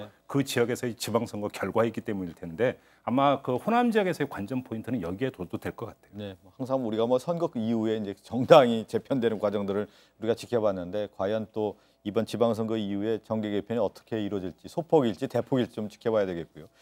강원 지역으로 좀 가겠습니다. 춘천의 투표소에 나가 있는 취재기자를 연결을 하죠. 조승현 기자, 현재 강원 지역 투표소 분위기 전해주시죠. 네, 강원도 역시 투표가 원활하게 진행되고 있습니다. 전반적으로 차분한 분위기지만 유권자들이 몰릴 땐 기표소 앞에 줄을 선 모습도 종종 볼 수 있습니다. 오전엔 주로 집에서 입던 편한 복장 그대로 이곳 투표소를 찾은 사람들이 많았었는데요. 오후 들면서 외출하는 길에 잠시 들른 듯 옷을 차려입은 유권자들이 대부분입니다. 투표소 주변에선 인증샷을 남기며 이 선거를 축제처럼 즐기는 모습도 이어지고 있습니다. 네, 오늘 선거에서 이 강원 지역 투표율 기록이 주목되는데요. 얼마쯤 나올까요? 네, 조금 전 낮 1시 강원 지역 투표율은 48.9%를 기록했습니다. 4년 전 지방선거 때 같은 시간 투표율이 46.9%였습니다. 강원 지역 투표율은 오전 내내 지난 지방선거 투표율을 밑돌았는데요. 1시부터 사전 투표와 거소 투표 그리고 오늘 투표를 합한 투표율이 나오면서 역전했습니다. 강원도의 사전 투표율이 22.26%로 전국 평균보다 높았기 때문입니다. 역대 지방선거에서 강원 지역 최고 투표율은 1995년 제1회 선거 때 74.8%였는데 이번에 이 기록을 넘을 수 있을지 관심입니다. 지금까지 강원도 춘천 복대초등학교에 마련된 투표소에서 JTBC 조승현입니다. 네, 지역 투표소를 연결해서 지역 투표 상황 또 얼마큼 또 투표가 진행됐는지 좀 살펴봤고요. 이번에는 중앙선거관리위원회 상황실을 연결하겠습니다. 투표 상황 자세히 알아보겠는데 잠시 후에 좀 연결을 할까요? 연결이 됐다고 하는군요. 자, 이완희 기자를 연결하겠습니다. 이완희 기자, 현재까지 투표율 추이가 어떻습니까? 오후 1시부터는 이 사전 투표율도 반영이 됐다고 하던데요. 네, 조금 전 오후 1시 기준 전국 투표율은 43.2%를 보이고 있습니다. 사전 투표와 거소 투표가 반영된 수치입니다. 2014년 6회 지방선거 때는 오후 1시 투표율이 38.8%였는데 그때보다 조금 높은 수치입니다. 하지만 지난해 19대 대선 오후 1시 투표율 55.5%보다는 낮은 수치입니다. 아직 투표 전이시라면 JTBC가 만든 착한 후보 어플리케이션을 활용해보는 것도 좋을 것 같습니다. 투표소 위치와 후보들 공약 그리고 전과 기록까지 확인이 가능합니다. 어플에 올려주신 투표 인증샷 사진들은 JTBC 선거방송에서 소개해드리겠습니다. 네, 어환희 기자와 함께 자세히 좀 알아보고 있는데 각 지역별 투표율 상황도 좀 살펴보도록 하겠는데요. 12군데 지역의 재보궐선거 투표율도 말씀해 주시죠. 네, 먼저 지역별로는 전라남도가 55.9%로 가장 높았고 인천은 39%로 가장 낮은 투표율을 보이고 있습니다. 재보궐선거의 경우 선관위가 하루 3차례 발표하는데 최근 집계된 오전 10시 기준 전국 투표율은 11.3%였습니다. 전남, 영암, 무안, 신안이 투표율 16.3%로 가장 높고 서울, 송파구, 을은 가장 낮은 투표율을 기록하고 있습니다. 네, 또 다른 자세한 사항도 좀 전해주실까요? 네, 이번 투표는 오늘 오후 6시 마감합니다. 이후 투표함은 개표소로 옮겨져 6시 30분부터 개표가 진행됩니다. 선관위는 오후 10시 30분쯤 돼서야 당선자 윤곽이 나올 것으로 예상하고 있습니다. 지금까지 중앙선거관리위원회에서 JTBC 어환입니다. 네, 지금까지 전국에 있는 투표소를 연결해서 투표 상황 자세히 알아봤고요. 또 하나 중앙선거관리위원회를 연결해서 지금까지의 투표 진행 상황을 좀 자세히 알아봤습니다. 저희가 또 지금까지 전국적인 상황이 어떻게 되는지 두 조수희 아나운서, 김진일 기자를 연결해서 상황을 좀 알아보도록 하겠습니다. 네, 선거 상황실입니다. 대전한 한반도 우리의 선택 함께 하고 계십니다. 네, 투표가 어떻게 진행되고 있는지 자세한 투표 상황 살펴보겠습니다. 네, 먼저 전국 투표율입니다. 현재 전국 투표율 43.5% 기록하고 있습니다. 갑자기 투표율이 올라간 것처럼 보일 수 있는데 이는 오후 1시에 사전 투표율이 합산됐기 때문입니다.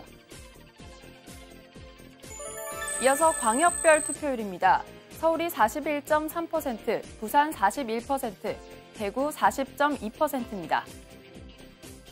네, 광역별 투표율 보고 계십니다. 인천 39%, 광주 44.1%, 대전 42.5%입니다. 울산 44.9%, 세종 45.6%, 경기 40.4% 투표가 진행됐습니다. 네, 계속해서 강원입니다. 49.1%, 충북 44.8%, 충남 43.8% 투표율입니다. 전북 51.4%, 전남 55.9%, 경북 49.5%입니다. 네, 이번엔 경남의 투표율입니다. 48.8%, 제주에선 50.5% 투표가 진행됐습니다. 이어서 지역 최고 최저 투표율 살펴보겠습니다. 투표율이 가장 높은 곳은 경북 군위입니다. 71.9%, 가장 낮은 곳은 경기 시흥입니다. 32%입니다. 네, 이번엔 역대 지방선거 투표율과 시간대별로 비교해 보겠습니다. 오후 1시 기준입니다. 이번 지방선거는 43.5% 투표를 기록하고 있는데요. 지난 4번의 지방선거 때보다 투표율이 높은 흐름을 현재 보이고 있습니다. 지금까지 선거 상황실에서 전해드렸습니다. 네, 이 선거 상황실을 좀 저희가 살펴봤는데요. 이번에는 저희가 지금 이제 그 지방선거가 지금 제7회 동시 지방선거가 진행 중인데요. 선거 관련된 내용들 좀 하나하나 좀 짚어보면서 이런 얘기를 좀 해봐야 되겠어요. 그래서 선거를 분석할 때 가장 중요한 것이 일단은 이제 우리가 구도라는 얘기를 하지 않습니까? 여야의 1대1 구도가 형성됐느냐에 대한 얘기인데 이번에는 야당이 사실은 이제 분열된 상황에서 진행이 됐단 말이죠. 이것이 어떤 영향을 미칠까요? 그러니까 바른미래당을 중심으로 이제 선거가 3파전의 형태가 치러지는 것이 아니냐. 뭐 한 단계 더 나가서는 민주평화당까지 이제 4파전, 정의당까지 치면 5파전으로 볼 수가 있는 건데요. 일단은 우리가 지방선거라고 한다라면은 현 정권에 대해서 중간선거적 성격을 많이 갖게 됩니다. 그러니까 여당을 중심으로 여당이 잘 하고 있다라면은 거기에 힘을 조금 더 보태줄 수 있는 선거가 될 수도 있고 여당이 문제가 있을 경우는 여기에 대해서 강한 여당에 대한 심판론의 선거를 치를 수가 되겠죠. 그게 대표적인 케이스가 2006년도 지방선거입니다. 당시 노무현 정부 말기에 굉장히 지지율이 하락하고 있는 시절에 치러졌던 지방선거에서 여권이 참패했던 기록들이 있는 건데요. 근데 이번 선거 같은 경우에는 문재인 정부 출범한 지 이제 갓 1년이 지난 상황이고 높은 대통령의 지지율과 맞물려서 야권이 단일화된 목소리를 내야 되는데 야권이 분열되어 있는 상황으로 치르는 선거이기 때문에 아무래도 여당인 더불어민주당보다는 야당인 자유한국당과 바른미래당 그리고 기타 등등의 정당에서 어려운 선거를 치를 수밖에 없는 구도로 놓여져 있다 이렇게 분석할 수 있겠습니다. 네. 근데 지금 2006년 얘기를 해서 그런데 사실은 2006년 같은 경우는 열린우리당 그 정권 하에서의 치러진 정권 심판론이라고 하는 것이 이제 강한 어떤 선거의 이제 구도를 형성하는 데 있어서 영향을 미쳤다고 좀 볼 수가 있고 야당 같은 경우는 그 당시에 박근혜 전 대통령이 그 당시 그 정당의 한나라당이었나요? 그 당시에 이제 박근혜 전 대통령이 오세훈 서울시장 선거에 갔다가 피습을 당했던 때가 2006년도 선거입니다. 그러니까 전국을 돌면서 그 뒤에 대전은요라고 표현했다라고 하는 그 선거인데 박근혜 당시 이제 그 대표가 사실상 진두지휘를 선거를 치르면서 선거의 여왕이라는 표현까지 있었지 않습니까? 그러니까 말 그대로 그 당시에 야당이 절대적으로 집결할 수가 있었던 상황이었기 때문에 굉장히 여권에게 불리한 상황이었다고 볼 수가 있고요. 지금 선거는 완전히 정반대 상황이잖아요. 보통 이제 지방선거 같은 경우는 정권 심판론이 먹히는 어떤 선거였다 얘기를 하는데 이번 선거는 과연 정권 안정론이냐 뭐 정권 심판론이냐 할 때 정권 안정론에 우위가 있는 것이냐 이런 뭐 해석도 좀 나오는데 저희가 이번 선거는 아예 구도가 없는 선거 같아요. 구도가 없죠. 아예 구도가 없는 선거.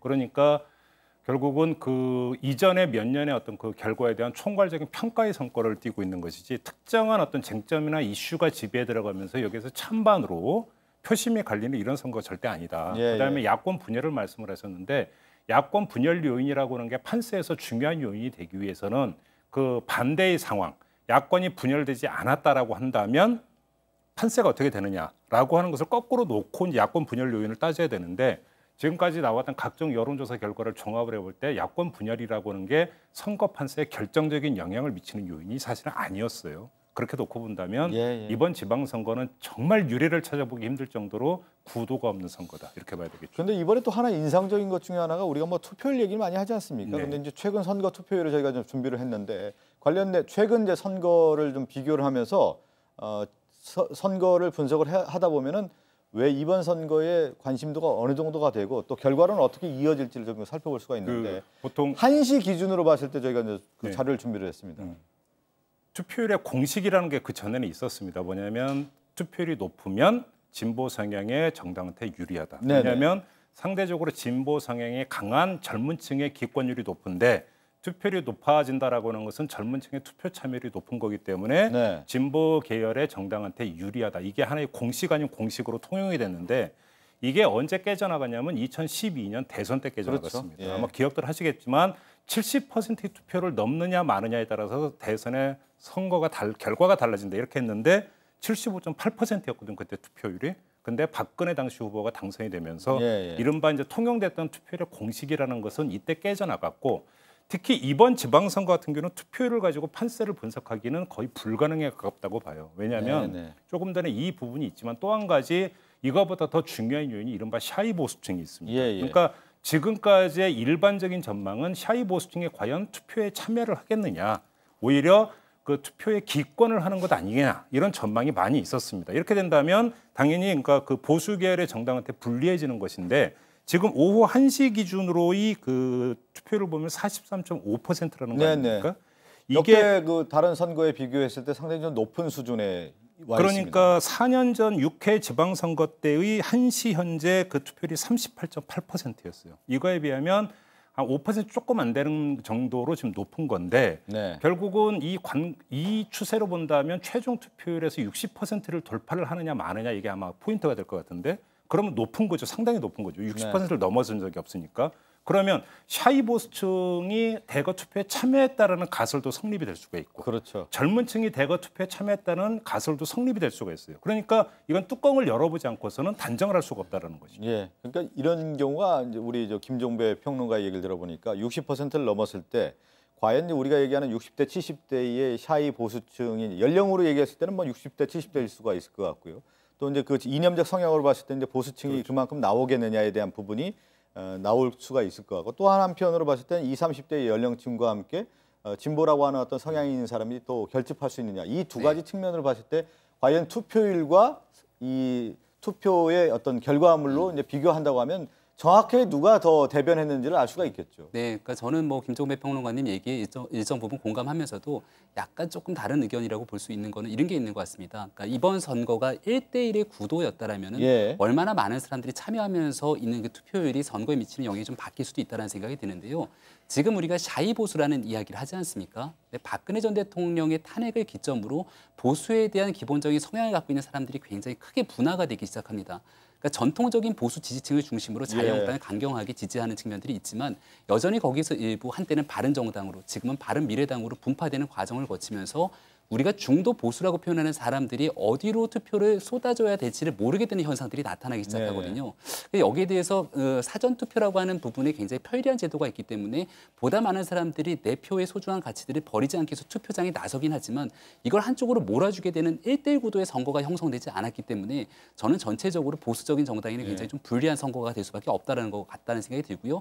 이걸 다시 1대1 구도로 형성되게 됐을 경우에는 말 그대로 결과를 쉽게 예측하기 어려운 선거가 될 수도 있었다라는 생각이 듭니다. 그러니까 동의를 해요. 다만 한 가지 체크 포인트는 아까 그 김병민 그 교수께서 말씀하셨던 마지막 그 지상파 3사의 공동 여론조사를 가지고 말씀을 드리면 부동층이 상대적으로 높았던 지역이 영남 지역이었어요. 네네. 그리고 사실은 영남 지역에서의 선거 결과에 따라서 전체의 성적표가 달라지는 부분이 있기 때문에 결국은 이 부동층의 그럼 상당 부분이 어떤 성격을 띠고 있는 분들이겠는가라고 하는 것들을 한번 분석을 해보고 이들의 어떤 그 향배에 따라서 영남 지역에서의 선거 결과가 달라진다면 전체 성적표가 달라질 수 있다는 점, 요 점을 좀 함께 봐야 된다는 얘기죠. 저는 이제 맞물려서 좀 오늘 좀 분석을 해보고 싶은 것 중에 하나가 뭐냐, 서울을 한번 보면 이제 서울시장 선거라는 것은 뭐 이번 지방선거의 가장 이제 꽃이라고 할 수가 있는데 서울시장 선거 그리고 또 하나 이제 중요한 선거가 이제 재보궐 선거 중에 하나가 뭐냐면 노원이 있고 또 송파가 있지 않습니까? 관련해서 인물 구도와 함께 또 향후에 이제 정치 지형과 이제 맞물려 있는 것이 바로 이제 서울시장 선거라고 할 수가 있는데 서울시장 선거를 좀 분석하면 어떨까요? 그리고 또 서울에 있는 재보궐 선거까지 좀 분석을 해보죠. 네, 그러니까 안철수 후보의 정치적 명운이 걸려 있는 선거라고 볼 수가 있겠죠. 사실은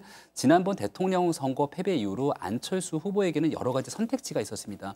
그 대표적인 과거의 전통적인 관례를 따르면 한동안 정계를 좀 떠나 있는 게 한 관례라고 볼 수 있었는데 여름에 전당대회에 출마하면서 본인이 다시 정치 전면에 등장하게 됩니다. 그 전면에 등장하게 된 내용들이 성공가도를 거쳤다라면은 안철수 후보에 대한 정치적인 이 명운에 굉장히 좋은 긍정적인 효과를 미칠 수 있었겠지만 그 최종적인 성적표가 이번 지방선거에 나오게 되는 거거든요. 근데 지금 현재로서 아주 최악의 경우에 한국당에도 밀려서 3등의 성적표를 받게 된다라면은 그 이후로 대권 주자뿐만이 아니라 안철수 후보가 꿈꿨던 이 제3지대에서의 새로운 정치 개혁 실험에 대해서도 어떤 방식으로 가게 될지에 대한 고민이 생길 거고요. 그리고 두 번째로 말씀하셨던 이 보궐선거에 관한 부분에서는 일단은 지금 여러 가지 여론조사를 바탕으로 보건대 민주당이 굉장히 앞서가게 되고 있는 선거를 치르고 있는 판세인 것 같습니다. 뭐 선거 결과는 최종적으로 열어봐야 알겠습니다만은 여기에 대한 관점에서도 그 지금 바른미래당과 자유한국당이 함께 경쟁을 하고 있는데 과연 최종적으로 3등의 성적표를 누가 받아드는지에 따라서 앞으로 있는 정계 개편에서의 우위를 누가 지게 될지 이런 것들도 관전할 수 있는 선거가 아닌가 생각이 듭니다. 아니, 이번 선거가 왜 또 중요하냐면 사실은 뭐 여권이라고 하는 민주당도 있지만 야권 같은 경우는 과연 차기 이제 총선과 차기 대선과 이제 맞물려서 정치적인 이제 바뀔 수밖에 없는 거 아니겠습니까? 그래서 시험 성적표라는 것은 자기의 정치 생명을 얘기해주는 어떤 시험대이고 잣대 아니겠습니까? 그 지금 서울시장 같은 경우는 보통 지방선거에서 지방선거의 꽃이라고 불렸던 이유가 뭐냐면 서울시장에 당선되고 그 임기를 마친 사람이 차기 구도에서 앞서가는 그래서 차기를 엿볼 수 있는 미래의 어떤 대통령 선거의 어떤 예비판 이렇게 이제 간주가 됐기 때문에 서울시장 선거를 놓고 지방선거의 꽃이다 이런 이야기를 했는데 이번에는 좀 그런 성격이 아주 많이 그 퇴색되어 버린 그런 선거가 아닌가 싶은데 여기는 여러 가지 요인이 있는 것 같습니다. 첫째는 지금 문재인 대통령의 임기 초반이기 때문에 차기를 그 누구도 논의하고 있지 않다는 점 하나가 있는 거고요. 오히려 성격으로 보면 이번에 그 당선되는 서울시장의 임기가 끝나는 시점하고 대선하고 사이클이 딱 맞거든요. 맞기 때문에 오히려 더 관심이 집중될 것 같은데 전혀 그렇지 않은 점 하나. 이게 그러니까 문재인 대통령의 임기 초반이면서 문재인 대통령의 지지율이 고공행진을 하고 있는 상황적 요인이 하나가 작동을 하고 있는 것 같고 또 한 가지는 그 각종 여론조사 결과를 종합을 해볼 때 지금 그러니까 이 그 1위 후보와 2, 3위 후보 간의 격차가 상당히 벌어져 있다라고 하는 점 이런 점들이 작동이 되면서 서울시장 선거는 역대 어느 지방선거보다도 관심도가 떨어지고 열기가 떨어지는 그런 선거가 아닌가 이렇게 좀 봐야 될 것 같습니다. 근데 그 재보궐 선거 같은 경우는 사실은 보면 이제 그 재보궐 선거 같은 경우는 이제 인물 투표들도 많이 이루어지지 않았습니까? 과거에 보면은. 그런데 이번에 보면 뭐 북미 정상회담도 있고 이제 외부의 어떤 효과라고 할까요? 그리고 지금 얘기한 것처럼 정당 구도가 제대로 좀 잡혀 있지 않다 보니까 사실은 내 인물에 대한 어떤 투표 성향에 의해서 유권자들의 어떤 흡입 효과라고 할까요? 이게 좀 떨어지는 선거 아니냐라는 생각이 좀 들었기 때문에. 그것이 오히려 이제 큰 바람에 의해서 재보궐 선거도 그냥 하나의 어떤 지방선거 흐름의 이제 물결 속에 가는 것이 아니라는 생각이 좀 들거든요. 그러니까 보궐선거가 보통 이 정치적인 거물들이 재계 발판으로 삼기 때문에 인물선거가 된다는 표현을 하셨는데요. 그 대표적인 케이스의 갈등이 이제 공천 갈등으로 나타나기도 했습니다. 그러니까 그러니까 얼마 전에 바른미래당 같은 경우는 손학규 위원장 같은 경우는 정치적 거물이지 않습니까? 네. 그러니까 예를 들어 이런 인물이 가서 바람을 일으켜야 된다라고 주장하는 측면이 있었지만 결과론적으로 경선 과정을 통해서 박종진 후보가 최종적으로 공천이 되기도 했었죠. 그러니까 원칙을 주장을 했지만 그 내부적인 이면을 살펴보게 됐을 경우는 미래당 내부에 있는 유승민 대표를 기반으로 하는 계열과 그리고 과거에 안철수 전 대표를 기반으로 하는 계열에 맞부딪히는 현상 속에서 공천 갈등이 폭발된 것이 아니냐라는 얘기가 나오는데 그런 것들이 최종적으로 선거에도 영향을 미친 것이 아니냐라는 주장이 나올 수 있고요. 한국당 같은 경우는 충분한 거물들을 영입해서 선거를 치를 수도 있겠습니다마는 노원병과 송파을에 대한 후보를 보게 되면 두 명의 후보가 다 이 결국은 홍준표 퀴즈라는 이야기를 받고 있죠. 네. 배현진 후보나 강현지 후보 같은 경우. 그래서 여기에 대한 공천 과정 속에서 충분하게 정당의 경쟁력을 배가시킬 수 있는 인물을 공천했는가에 대한 여부가 선거 결과에 만약에 패배로 이어지게 됐을 경우는 지도부의 책임론까지 이어질 수 있는 상황으로도 볼 수 있습니다. 하나 추가를 하자면 지금 사실은 누구도 부인할 수 없는 게 이번 지방선거는 국정농단 사태의 여진 속에서 치러지는 선거예요. 그렇기 때문에 여기에다가 이 요인 하나, 두 번째는 지방선거에서 나타나는 어떤 줄투표 양상 이런 것들을 고려를 하면은 정당이라고 하는 요인과 그 정당을 대표하는 간판이라고 하는 요인이 사실은 영향을 많이 미치는 네. 선거예요. 그런데 이 두 가지를 고려를 해볼 때 지금 야당은 되게 불리한 선거란 말이에요. 그러면 야당이 정상적으로 공천이 됐고 사실은 선거에서 파이팅을 보이려면 차기 리더십을 구축하는 선거로 보궐선거를 활용을 했었어야 된다는 그렇죠. 겁니다. 예. 그런데 지금 서울 송파을도 그렇고 노원병도 그렇고 차기 리더십을 구축해 들어가고 세워 들어가는 선거가 아니라 오히려 정치 신인으로 내세우면서 네. 그런 어떤 중요한 어떤 그 분기점이 될 수 있는 그 성격과 맞지 않는 일정하게는 어떤 거리가 있는 이런 공천이 이루어졌다는 특성 이것도 국회의원 재보궐선거를 바라보는 데 있어서 중요하게 체크해야 되는 포인트가 될 거라고 생각합니다. 과거에 보면 재보궐선거에 좀 정치 거물들을 내오면서 그 선거에 어떻게 보면 꽃을 세워서 지금 얘기한 것처럼 향후의 어떤 정치를 이끌 수 있는 어떤 구도를 이끌 수 있는 그 인물들에 대한 공천이 있었는데 그렇지 못하는 점이 이번에 어떤 재보궐선거의 특징이 아니겠느냐 이런 분석을 해줬고요. 또 하나 이제 경기도로 좀 가보면 좋겠습니다. 경기도 같은 경우는 막판에 정말 우리가 스캔들이라고 할까요? 입에 담기 어려운 내용까지 남아서 과연 선거가 제대로 치러질 수 있겠냐라는 얘기까지 나올 정도로 흙탕물 표현이 맞을까요? 그 정도로 좀 그 혼탁한 선거가 이루어지지 않았습니까? 아니, 뭐 흙탕물 표현 맞죠. 예. 그리고 그 누가 보더라도 상식적인 판단은 이재명 후보에게 불리하게 막판에 지금 이슈가 돌출된 거는 누구도 부인할 수 없는 그렇죠. 사실입니다. 예. 그런 점에서 관전 포인트는 이게 누구한테 유리하냐 불리하냐는 관전 포인트가 제가 볼 때는 아니고요. 그 악재가 어느 정도로까지 파괴력을 발휘할 것이냐가 포인트다. 네네. 왜냐하면 이렇게 말씀을 드리는 이유가 두 가지가 있는데 첫째는 이 악재가 작동에 들어갈 수 있는 파장을 미칠 수 있는 시간적인 여유. 이것 하나. 두 번째는 뭐냐면 이 파장의 범위인데 그 전에 있었던 각종 여론조사를 종합해 봤을 때 이재명 후보와 다른 후보와의 지지율 격차가 상당히 있었기 때문에 그게 근접거리에 있는 박빙이라고 한다면 이 요인이라고 하는 것은 판세를 뒤집을 수 있을 정도의 파괴력이 있는 요인이 될 수 있겠지만 그 지지율 격차가 상당했기 때문에 그 범위까지 그러니까 파장이 확장이 되면서 결과를 뒤집을 수 있겠는가. 이 두 가지가 오히려 관전 포인트라고 봐야 되겠죠. 근데 역대 이제 선거 분석하는 사람들 같은 경우는 네거티브가 과연 먹혔냐 이런 어떤 분석을 할 때 이 부분에 대한 것이 좀 미미할 수 있다라는 어떤 분석도 나왔는데 이번 같은 경우는 지금 김종배 평론가 얘기한 것처럼 과거에 이제 그동안의 여론조사였던 추이에서 격차가 이만큼 났었는데 여배우 스캔들 이후에 격차가 이제 줄어들거나 뭐 어떤 다른 상황이 나왔을 경우에는 공교롭게도 여배우 스캔들이 최고 정점을 찍은 시점이 어떤 시점이면 여론조사 공표 금지 기간이 시작되는 시점으로 딱 맞아 떨어졌어요. 그렇기 때문에 이 요인이 어느 정도로 작동을 하고 있는지를 사실은 검증할 수 있는 방법이 없다라는 거예요. 그러네요. 이게 좀 우리가 네거티브와 진실 공방 두 가지를 좀 같이 봐야 되는데요. 일단은 이재명 후보를 향해서 첫 번째는 네거티브 진흙탕 싸움으로 시작이 됩니다. 그러니까 그게 왜냐하면 기존에 이미 다 밝혀졌을 수밖에 없었던 형수에 대한 욕설 파문을 자유한국당이 홈페이지에 올리기 시작했기 때문에 이건 이재명 후보 말이 맞거든요. 그러니까 기존에 알려졌던 내용인데 이거 다시 한번 얘기하고 있는 건 네거티브다라고 하고 있는데 이러한 측면들에 대해서 선거를 끌어당기게 되는 것들은 과연 어떤 정도의 영향 효과가 있을지는 아무도 예측하기 어렵죠. 근데 두 번째 있었던 이 여배우 파문 같은 경우는 애당초에 있었던 어느 정도의 추정되는 상황이 있었는데 거기에 과거에 있는 진실에 대한 문제를 다시 한번 여배우가 나와서 입장을 번복하기 시작했거든요. 그러다 보니까 여기에 대해서 이재명 후보는 아니다라고 부인하고 있는 거고 과연 진실이 무엇인가에 대한 진실 게임 양상으로 또 번져가는 과정들을 거칠 수 있는 겁니다. 그러다 보니까 유권자들 입장에서는 사실 선택지에 굉장히 혼란을 겪게 되는 경우들이 나타나고 그럼 선거에 결정적인 영향을 미치려면 이 표심이 그대로 상대적인 후보에게 가서 다른 후보가 당선이 돼야 되는데 지금 현재 이 그동안의 여론조사 추이를 보건대 이재명 후보가 굉장히 높은 지지율을 받아왔기 때문에 과연 다른 후보 쪽으로 이것이 갈 것인가에 대해서 아직까지도 쉽게 예단하기 어려운 측면이 있고요.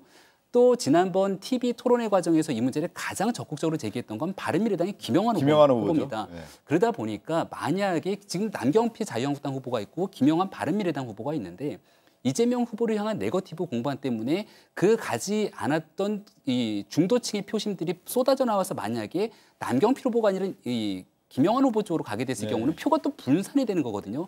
그래서 많은 전문가들이 여전히 경기지사 선거에 대해서는 끝까지 투표함이 열기 전까지 누구의 당선 여부를 예측하기가 어렵다라는 게 전체적인 평이 아닐까 생각이 듭니다. 경기도 같은 경우는 투표율 추이를 좀 주의 깊게 볼 필요가 있을 것 같아요. 왜 그러냐면 자기가 만약에 이재명 후보 입장에서 볼 때 악재였던 저 요인이 만약에 강하게 작동을 하고 있다면 그 작동의 방향이 다른 후보의 선택으로 갈 것이냐 투표 포기로 갈 것이냐 사실 이것도 중요한 지금 포인트이기 때문에 투표율 추이를 좀 점검을 해볼 필요가 있을 것 같습니다. 저는 참 이번에 여러 이제 지방선거 하지만 여배우가 등장하면서 그 스캔들과 관련된 네거티브 이제 공방전이 펼쳐졌는데 과연 경기지사 선거에 어느 정도 이제 반영이 될 건가가 이번 선거를 분석하는 때 관전 포인트가 아닌가 좀 생각이 좀 들고 자 경남으로 좀 가보죠. 김경수 후보가 경남지사 이제 출마를 하면서 사실은 드루킹 사건과 맞물려서 최대 관심 지역으로 좀 떠오르지 않았습니까? 그렇습니다. 또 김경수 후보 같은 경우는 문재인 대통령의 뭐라고 할까 최측근이라고 좀 알려졌던 인물이기 때문에 복심이라고 하는 표현까지 좀 나왔는데 드루킹 사건과 좀 맞물렸단 말이죠. 네. 그 지금 경남지사 선거도 예측이 쉽지가 않습니다. 왜냐하면 경남지사 선거도 마지막 여론조사를 보면 부동층이 꽤 높아요. 부동층이 꽤 많기 때문에 그 김태호 후보와 김경수 후보 간의 지지율 격차를 상쇄할 정도의 부동층이 형성이 되어 있기 때문에 저기도 뚜껑을 열어봐야 되는 부분이 있는 것 같은데, 그러니까 그 주목할 점은 그 홍준표 요인이 있습니다. 자유한국당 입장에서는. 그다음에 김경수 후보 입장에서 분명히 드루킹 요인이라고 하는 게 있어요. 근데 역도 성립이 된다라는 거예요. 뭐냐면 어떤 분석까지 있냐면 자 드루킹 요인이라고 하는 게 작동이 되는데 오히려 거기에 김경수 후보한테 꼭 마이너스냐? 그렇지 않다라고 하는 분석도 있습니다. 왜냐하면 김경수 후보가 뭐 문재인 대통령이고 뭐 측근인 거 알았는데 알고 봤더니 실세더라. 그러니까 드루킹 파문이라고 하는 것이 오히려 김경수 후보의 정책 체급을 올려줘 버렸다는 겁니다. 그러면서 경남 지역 유권자들에게 어떤 인식, 김경수 후보의 체급을 올려주는 그런 역효과가 또 발생이 되고 있다라고 하는 그 분석도 현지에서 나오는 게 하나가 있고요.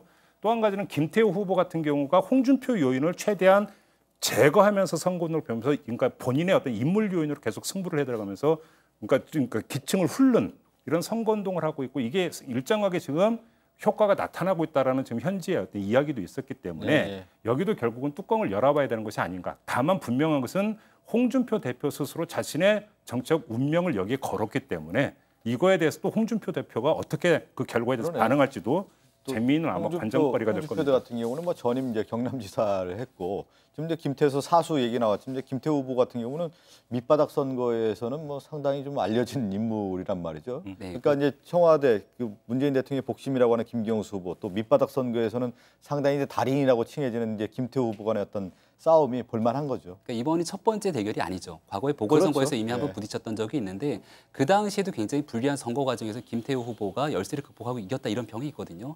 그러니까 말씀하셨던 것처럼 과거 도의원부터 군수, 그러니까 바닥을 거치면서 도지사까지 지냈던 인물이라 사람을 만나는 과정 속에서의 스킨십이 굉장히 능하다는 게 전체적인 정치권의 평입니다. 근데 지금 이 한국당이 갖고 있는 여러 가지 정당적 어려움 속에서 선거를 치르고 있는 상황이기 때문에 여러 여론조사에서 지금 김태호 후보가 조금 열세를 가지고 있는 것이 아니냐라고는 분석들이 나오고 있는 상황인데요. 아마 경남도민들의 선택이 굉장히 궁금합니다. 그러니까 앞서 평론가님 얘기했던 것처럼 김경수 후보한테 유리한 지점은 이런 게 있을 거예요. 그러니까 이거는 과거 이제 그 호남 지역에서 있었던 이정현 의원의 보궐선거 얘기를 할 수 있는 건데 이정현 의원은 누가 뭐래도 당시 박근혜 전 대통령의 복심 아니었겠습니까? 그러다 보니까 예산 폭탄 얘기를 쏟아내면서 호남에서 기적 같은 선거에 승리를 거둬낸 바가 있습니다. 그러니까 지금 문재인 정부가 높은 지지율을 기록하고 있는 건데 경남에서 김경수 후보가 조금 문제가 있어도 현 정권이 제일 센 사람이니까 좀 밀어주는 게 어떻겠냐라고 하는 여론의 일부 지점이 있을 수 있고요. 정반대되는 지점에서는 드루킹 특검이 이제 곧 시작이 될 것이고 그동안 언론에 보도됐던 내용들을 보건대 이렇게 표를 주는 것이 경남이 자존심에 상처를 입는다라고 하는 두 가지 여론이 맞부딪힐 수가 있는 상황이기 때문에 이 지역만큼도 정말 뚜껑을 열기 전까지는 한치 앞을 예상하기가 좀 어렵지 않는가 생각이 됩니다. 예, 뭐 지금 저희가 이제 최대 격전지 알아보고 있는데 제주도도 이번에 상당히 좀 관심지가 아닙니까? 네. 제주도 같은 경우는 사실 뭐 원희룡 후보가 탈당을 또 하면서 무소속으로 또 출마를 했단 말이에요. 또 집권 여당인데 후보도 나와 있고요. 어떻게 될까요? 아, 저기도 모르겠어요. 아까 그 오후 1시 기준 투표를 보니까 전국에서 가장 높던데 50%가 그러니까요. 넘었던데요. 예. 상당히 지금 투표율이 높은 것이고, 그러니까 그 마지막 여론조사를 보면은 원희룡 후보가 그 민주당의 문대림 후보인가요? 예, 지금 문대림 후보가 지금 왼쪽이에요. 예. 앞서가는 것으로 나왔는데 저기도 사실 앞서가고 있었지만은 격차가 현격하게 벌어진 격차는 아니었었어요. 그렇기 때문에 막판 스포트에 따라서는 따라잡을 수 있는 정도의 격차라고는 봤는데 지금 투표율이 상당히 높게 지금 고공행진을 하고 있는 것이기 때문에 어떤 사람들이 대거 지금 투표장에 몰려 나왔는가 이거에 따라서 결과가 달라질 것 같은데. 과거에 제주도 선거를 또 보면은 한 정당에 이렇게 뭐라고 할까요? 아성을 딱 쌓아가지고 장기 집권하는 그 후보들이 없었지 않았습니까? 몰아주는 경우가 없었어요. 몰아주는 경우가 제주도가 없었어요. 특이하게도 보면은 몰아주는 무소속 강세였죠. 그리고. 무소속도 강세였고요. 그러니까 제주도 선거를 보게 되면은 전국 선거의 풍향계 역할을 한다라고 얘기를 했거든요. 그러니까 사실 말 그대로 한쪽 이쪽 저쪽에 치우치지 않는 상황에서 어디로 갈 것인가에 대한 투표를 보게 됐을 경우에 제주 쪽의 민심의 방향을 보게 되면 전국적인 방향과 비슷하다는 얘기가 나왔습니다. 그러니까 지금 원희룡 후보 같은 경우는 현재 해볼 만한 선거를 치르고 있다는 건 분명한 분석인 것 같은데요. 여기에 대한 정말 신의 한 수의 선택은 당적을 채택하지 않는 것이었죠. 그러니까 마지막까지 여러 고민이 있었을 겁니다. 특히나 특정 보수 정당에 대한 기본적인 조직표를 버리고 선거를 치른다라는 건 어려움이 있었겠지만 일부에서는 경기지사 선거 같은 경우에 만약에 남경필 후보가 원희룡 후보의 길을 선택했다라면 혹시 결과가 어땠을까라는 얘기가 벌써부터 나오기도 하거든요. 그런 측면에서 바라봤을 때 제주도민들이 정당을 선택하지 않았던 원희룡 현 지사에게 과연 얼마만큼의 표를 몰아주게 될 건지 굉장히 중요한 관전 포인트입니다. 부분적인 뭐 큰 판을 흔들 정도는 아니고 부분적인 요인 한 가지가 있는 게 뭐냐면 제주도의 인구 구성이 바뀌고 있어요. 그러니까 외국인들이 많이 가 있죠. 외국인도 지금. 있지만 또 그 이주를 한. 그러니까 다른 지역에서 이사를 와서 제주도에 그러니까 터를 잡은 분들도 상당히 계속 지금 늘어나고 있는 추세이기 때문에 대전 같은 경우가 인구 구성이 충청도하고 완전히 다르다는 거예요. 거의 수도권하고 인구 구성이 비슷하다는 것처럼 제주도 이런 방향으로 지금 가고 있기 때문에 제주의 인구 구성이 표심의 향배에 또 어떤 영향을 미칠 것인가 이것도 좀 그 관전 포인트일 것 같아요. 관전 포인트 여러 이제 얘기를 했는데 마지막 이제 하나 가지고 이제 정리를 좀 해볼 필요가 있을 것 같아요. 뭐냐면 지방선거 이후에 어떻게 될까요? 저는 정말 과연 이제 살아남는 정당이 있을 건가 또 몰락하는 정당이 있을 것인가 그 이후에 또 하나 어떤 새로운 정치 신인들이 또 등장할 수가 있는 텃밭이 또 생성되는 것인지 이런 거 어떻게 될까요? 이번 지방선거 이후에 사실은 다음 총선과 연결되는 거 아니겠습니까? 당연히 그렇게 되겠죠. 근데 그 여권발 정계 개편, 야권발 정계 개편 모두 지금 가능성이 높은 것으로 지금 전망이 되고 있죠. 여권발 정계 개편 같은 경우는 지금 문재인 대통령, 문재인 정부 입장에서는 지방선거라는 고비를 넘은 다음에 국정 운영에 탄력을 붙이기 위해서는 좀 더 많은 의석수,